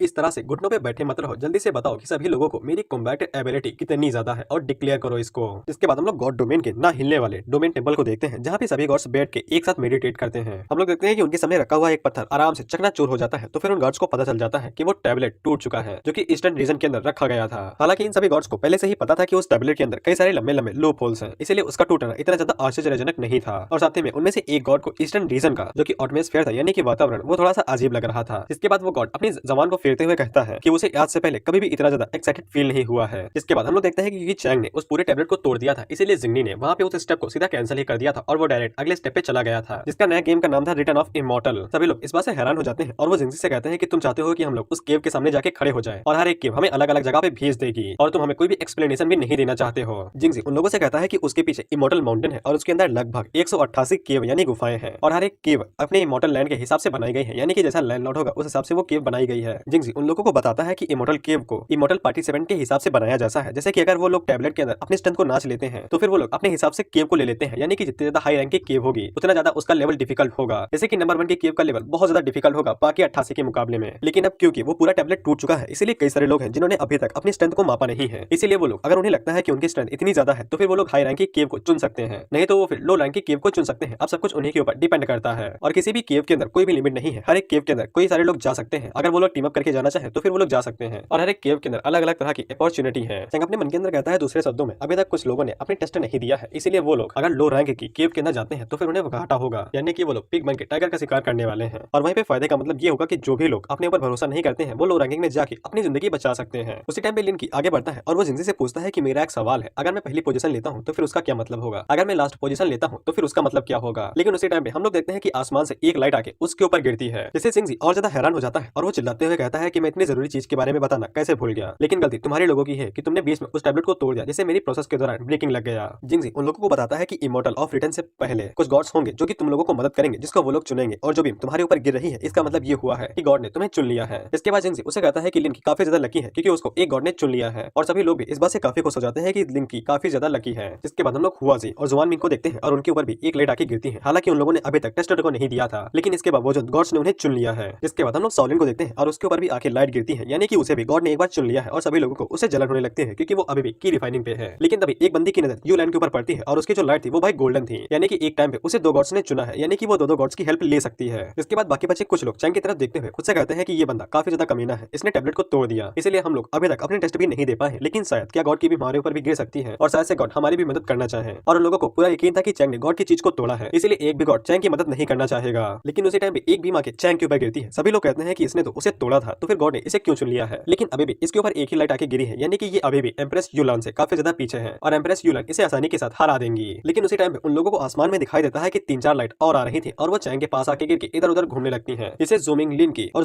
हुआजी काफी ज्यादा हैरान हो जाते हैं कि एक टाइम पे चैंग को पूरे की पूरे 5 गॉड्स ने चुना है, यानी कि यूलान के मुकाबले में बहुत ज्यादा गॉड्स ने। और सभी लोगों को ऐसा लगता है कि गॉड्स भी चैंग को पाने के लिए उसके साथ कम्पीट कर रहे हैं। जिंगजी आगे बढ़ता है और वो चैंग से कहता है कि ये काफी सम्मान की बात है कि 5 गॉड्स ने तुम्हें चुना है, लेकिन तुम सिर्फ एक ही गॉड की हेल्प ले सकते हो, इसलिए तुम्हें 4 गॉड को रिजेक्ट करने से पहले अच्छे से सोचना पड़ेगा कि तुम किसकी ब्लेसिंग लेना चाहते हो और किसकी नहीं। और वो पीछे मुड़ के यूलान से भी यही कहता है कि उसे भी अच्छे से सोचना होगा। लेकिन जिंगजी हंसते हुए अपने मन के अंदर सोचता है कि इसे कोई फर्क नहीं पड़ता है कि चैंग किस गॉड को सिलेक्ट करता है, लेकिन अगर वो बाकी सभी गॉड्स को रिजेक्ट कर देता है तो फिर बाकी सभी गॉड्स चैंग के खिलाफ गर्ज रख लेंगे, यानी कि उसके ऊपर बहुत ज्यादा गुस्सा रहेंगे। और वैसे भी इसे कोई फर्क नहीं पड़ता है कि चैंग किस एक गॉड को सिलेक्ट करता है, लेकिन बाकी 4 उसे खुन्नस में ही रहेंगे, क्योंकि किसी भी गॉड को मना करना बहुत ज्यादा असम्मान की बात होती है। और अगर किसी बंदे ने गेम शुरू होने से पहले ही किसी खास गॉड को निराश कर दिया तो फिर वो बंदा गेम के दौरान भले ही चाहे जितना भी अच्छा परफॉर्म कर ले, लेकिन वो गेम के दौरान पूरी तरीके से डिस्ट्रॉय हो जाता है और मारा जाता है। और जिंगजी चैंग की तरफ देखते हुए कहता है, खासकर तू साले, तो 4 गॉड्स को मना करेगा और मैं ये देखना चाहता हूँ कि तुम पूरे कंपटीशन के दौरान कैसे जिंदा रहते हो। तुमने टैबलेट स्टोन को तोड़ के बहुत ज्यादा बुरा काम किया और ये तुम्हारी सजा होने वाली है। लेकिन चैंग आगे से कहता है कि मुझे किसी की भी जरूरत नहीं है, मैं इन सभी को मना करता हूँ। इससे वो सभी लोग हैरान हो जाते हैं और चैंग से कहता है कि तुम ऐसा कैसे कह सकते हो, मतलब कोई बंदा कैसे किसी गॉड की इच्छा को मना कर सकता है और उनकी ब्लेसिंग को इनकार सकता है। अगर तुम ऐसा करते हो तो फिर इसका मतलब ये हुआ कि तुम अपने ही पैर के ऊपर कुल्हाड़ी मार रहे हो। लेकिन चैंग आगे से कहता है कि दोबारा कहता हूँ, मुझे इनकी किसी की भी जरूरत नहीं है, मैं इन सभी को मना करता हूँ। इसके बाद चैंग ऊपर आसमान में देखते हुए कहता है, अच्छा तो ये सारी बीम वहां से आ रही थी। जिंगजी आगे से कहता है कि तुमने इन्हें पहले ही मना कर दिया है तो फिर उम्मीद करता हूँ कि तुम्हें बाद में पछतावा ना होगा। और वो अपने मन के अंदर सोचता है कि तुमने 4 की जगह पे पूरे 5 गॉड्स को मना किया है, अब तुम्हारे साथ आगे क्या होने वाला है ये किसी को भी नहीं पता है, इसलिए मैं तुमसे यही कहना चाहता हूँ कि तुम्हें गुड लक, अच्छे से कोशिश करना जिंदा रहने के लिए। लेकिन उसी टाइम पे हम लोग यूलान को देखते हैं और वो आगे से कहती है कि वो भी किसी भी मदद को नहीं लेगी, वो यहाँ पे खुद को प्रूव करने के लिए आई है। अगर वो गॉड की मदद लेती है तो फिर ये किसी तरह से एक बोझ की तरह होगा और कुछ भी नहीं, और वो भी दोनों गॉड्स को मना कर देती है। यूलन अपने मन के अंदर सोचती है कि दो में से एक स्पिरिचुअल थॉट बिना किसी दिक्कत के शांति के साथ वापस चला गया है, लेकिन एक भी अभी यहाँ पे बचा हुआ है। इसका मतलब ये हुआ कि वो मेरे खिलाफ बहुत बुरा इंटेंशन रखने वाला है, लेकिन एक भी अभी भी वहाँ पे रुकी हुई थी। यूलन को ऐसा महसूस होता है कि एक बहुत बड़े जहरीले सांप ने उसे चारों तरफ से घेर रखा है और वो पीछे से उसे काटने वाला है, और इस तरह की फीलिंग किसी भी नॉर्मल बंदे को भाई बीमार महसूस करवा सकती है। लेकिन यूलन के पास भाई दम है, इसलिए वो अभी तक अपने पैरों पे बिल्कुल आराम से खड़ी थी। लेकिन हम लोग जिंगजी को देखते हैं जिसको भाई बहुत तेज गुस्सा आ रहा था जब वो इस तरह के कल्टीवेटर्स को देखता है, और वो आगे से कहता है कि मैंने 1000 साल जिंदा रहा है और मैंने तुम्हारे जैसे कल्टीवेटर्स को पहली बार देखा है, जिन्हें ऐसा लगता है कि वो लोग इतने ताकतवर हैं कि वो फियरलेस हो सकते हैं और गॉड की इच्छा को इतने आराम से मना भी कर सकते हैं। लेकिन उसी टाइम पे हम लोग साउलिन को देखते हैं और वो आगे से गॉड की इच्छा को मना कर देता है, जिससे हरे बाल वाली लड़की काफी ज्यादा हैरान हो जाती है क्योंकि वो तो उसी के साथ इसीलिए आई थी। साउलिन अपने मन के अंदर सोचता है कि किसी दूसरे के अंडर कंट्रोल के अंदर होना बहुत ज्यादा असुविधाजनक होता है, इसलिए बेहतर यही होगा कि मैं इसे मना कर दूं, और वो मना कर देता है। वो लड़की उसे कहती है क्या तुम बौखला गए हो जो तुमने इसके लिए मना किया है। जिसके बाद हम लोग देखते हैं कि हुआजी और जुआन मिंगी वो दोनों भी मना कर देते हैं क्योंकि उन्हें भी कोई बाहर की फोर्स उनकी मदद करे, और वो लोग नंबर 1 पे रहे इसलिए वो ऐसा नहीं चाहते हैं और वो भी गॉड की इच्छा को मना कर देते हैं, जिससे सभी लोग हैरान हो जाते हैं कि ईस्टर्न रीजन वालों को हो क्या गया है, वो सभी लोग मना क्यों कर रहे हैं। उसी टाइम पे हम लोग लिंकी को देखते हैं और वो भी आगे से गॉड की इच्छा को मना कर देता है, और वो सभी लोग चाहते थे कि वो लोग सिर्फ अपनी स्ट्रेंथ के भरोसे ही इन सभी मैच को जीते और कोई भी उनकी मदद ना करे, जिससे जिंगजी बहुत ज्यादा गुस्सा हो चुका था और वो उन लोगों से कहता है कि तुम लोगों को पता भी नहीं है कि तुम लोगों ने क्या क्या किया है। इस पे लिंकी उसे कहता है कि अगर ऐसा है तो फिर हम तुमसे इतना ही कहने चाहते हैं कि अगला जो गेम होने वाला है तुम हमें उसके बारे में इन्फॉर्मेशन दो और वो कैसा गेम होने वाला है ये बताओ। इस पे जिंगजी उन लोगों से कहता है ठीक है फिर मैं तुम लोगों को बताता हूँ कि अगला गेम कौन सा होने वाला है। अगला game battle royal point game होने वाला है, और हाँ जिनके पास इस गेम के दौरान डिवाइन पावर यानी कि गॉड की इनहेरिटेंस होगी उन लोगों के पास कंपटीशन के अंदर बहुत ज्यादा एडवांटेज होने वाला है। और ये डिवाइन ग्रेस गॉड ने यहाँ पे भेजी थी और तुम लोगों को शुक्रगुजार होना चाहिए था कि गॉड ने तुम लोगों को चुना है, लेकिन तुम लोगों को किसी ऐसे बंदे की तरह नहीं होना चाहिए जो खुद को बहुत ज्यादा समझता है और साथ ही में एक कोने में बैठ के सिर्फ आसमान की तरफ देखता रहता है। और वो ये सभी बातें कहते हुए चैंग की तरफ देख रहा था, लेकिन चैंग उसके ऊपर ध्यान ही नहीं दे रहा था, इसलिए जिंगजी उसके ऊपर चिल्लाते हुए कहता है कि मैं तुम्हारे बारे में बात कर रहा हूँ, तुम मेरे ऊपर ध्यान दो। लेकिन उसी टाइम पे हम लोग देखते हैं कि आसमान में वो लाइट्स फिर से आती हैं और वो फिर से नीचे की तरफ आ रही थी। सभी लोग इन लाइट्स को देख के हैरान हो जाते हैं, जिसके बाद वो सभी पोंगो लोग खड़े थे भाई उन सभी के ऊपर ब्लेसिंग आके गिरी थी और वो सभी लोग पहले से और भी ज्यादा शक्तिशाली हो चुके थे। बेसिकली इन लोगों के साथ नाइंसाफी हो रही थी। जिसके बाद हम लोग देखते हैं कि एक बीम एक ऐसे बंदे के ऊपर गिरती है जिसने स्कोर भाई 33 किया था, लेकिन इसके बावजूद उसके ऊपर गॉड बीम आके गिर गई। जिंगजी उन लोगों से कहता है कि गॉड समर कभी भी दूसरे लोगों को मौका नहीं देते हैं, क्या तुम लोग भी उनकी तरह इसको मना करने वाले हो। इस पे वो लोग आगे से कहते हैं क्या तुम मजाक कर रहे हो, हम उन बाकियों की तरह नहीं है, ये पावर बहुत ज्यादा है, हेवनली गॉड को कौन मना करना चाहता है। इसके बाद हम लोग देखते हैं कि उन्हें कुछ अजीब सा महसूस होता है और उनके ऊपर और ज्यादा बीम आके गिरती है और उन सभी लोगों को महसूस होता है कि उनकी पावर और ज्यादा बढ़ चुकी है और उन लोगों के अंदर बॉडी और ताकत बढ़ते हुए जा रही थी और लोगों के पास डिवाइन पावर आ जाने की वजह से उनके पास जो हेवनली लॉ थे वो भाई खुल जाते हैं, जैसे किसी के पास लॉ ऑफ रिकार्नेशन की पावर आ जाती है। इसके बाद उन लोगों को इतना यकीन हो जाते हैं कि वो चैंग के खिलाफ भी लड़ाई लड़ सकते हैं अगर उनका सामना चैंग के साथ हो जाता है, और ये सबसे बड़ा मजाक था जो मैंने अभी तक सुना है चैंग को लेके। इसके बाद हम लोग देखते हैं कि वो लोग एकदम शांत खड़े थे जिन्होंने गॉड की पावर को मना कर दिया था, और वहीं पे दूसरे लोग जिन्होंने गॉड की पावर को एक्सेप्ट किया था वो एकदम धुआंधार तरीके से उनके सामने खड़े थे और वो आगे से कह रहे थे कि कंपटीशन का नतीजा अभी तक आया नहीं है, खेल तो अब शुरू हुआ है। चैंग अपने मन के अंदर सोचता है कि गॉड्स ने आखिरकार गेम के बीच में अपने असली रंग दिखा ही दिए। ऐसा लगता है कि मुझे उन दोनों से कांटेक्ट करना पड़ेगा, उनके पास अंदर की कोई ना कोई नई जानकारी जरूर होगी जो कि शायद से मेरे काम आ सकती है। जिसके बाद जिंगजी उन लोगों से कहता है कि डिवाइन सिलेक्शन पूरा हो चुका है, इसीलिए वो लोग उस पोजीशन को ले सकते हैं जो कि उनके मन के अंदर है, यानी कि अगर वो चाहे तो हाई पोजीशन को ले केव के अंदर, या फिर वो लोग लो लेवल की पोजीशन को भी ले सकते हैं। और जिंगजी उन लोगों को बताता है कि अगर तुम्हारी कॉम्बैट स्ट्रेंथ नंबर 1 है तो फिर इसका मतलब ये नहीं है कि तुम्हारी पोजीशन नंबर 1 हो सकती है, और अगर तुम्हारी उस केव के अंदर पोजीशन नंबर 1 है इसका मतलब ये नहीं है कि तुम हमेशा के लिए उसी पोजीशन के ऊपर बैठ पाओगे। इसीलिए सो कॉल्ड ब्लेसिंग और मिसफॉर्चून एक दूसरे के ऊपर डिपेंड करता है, और ये तुम्हारे ऊपर डिपेंड करता है कि तुम उनका सामना कैसे करते हो, क्या तुम उन्हें झेल के पार निकल जाते हो या फिर उनकी वजह से मारे जाते हो। लिंकी अपने मन के अंदर सोचता है कि उसने गॉड की विल को रिजेक्ट कर दिया,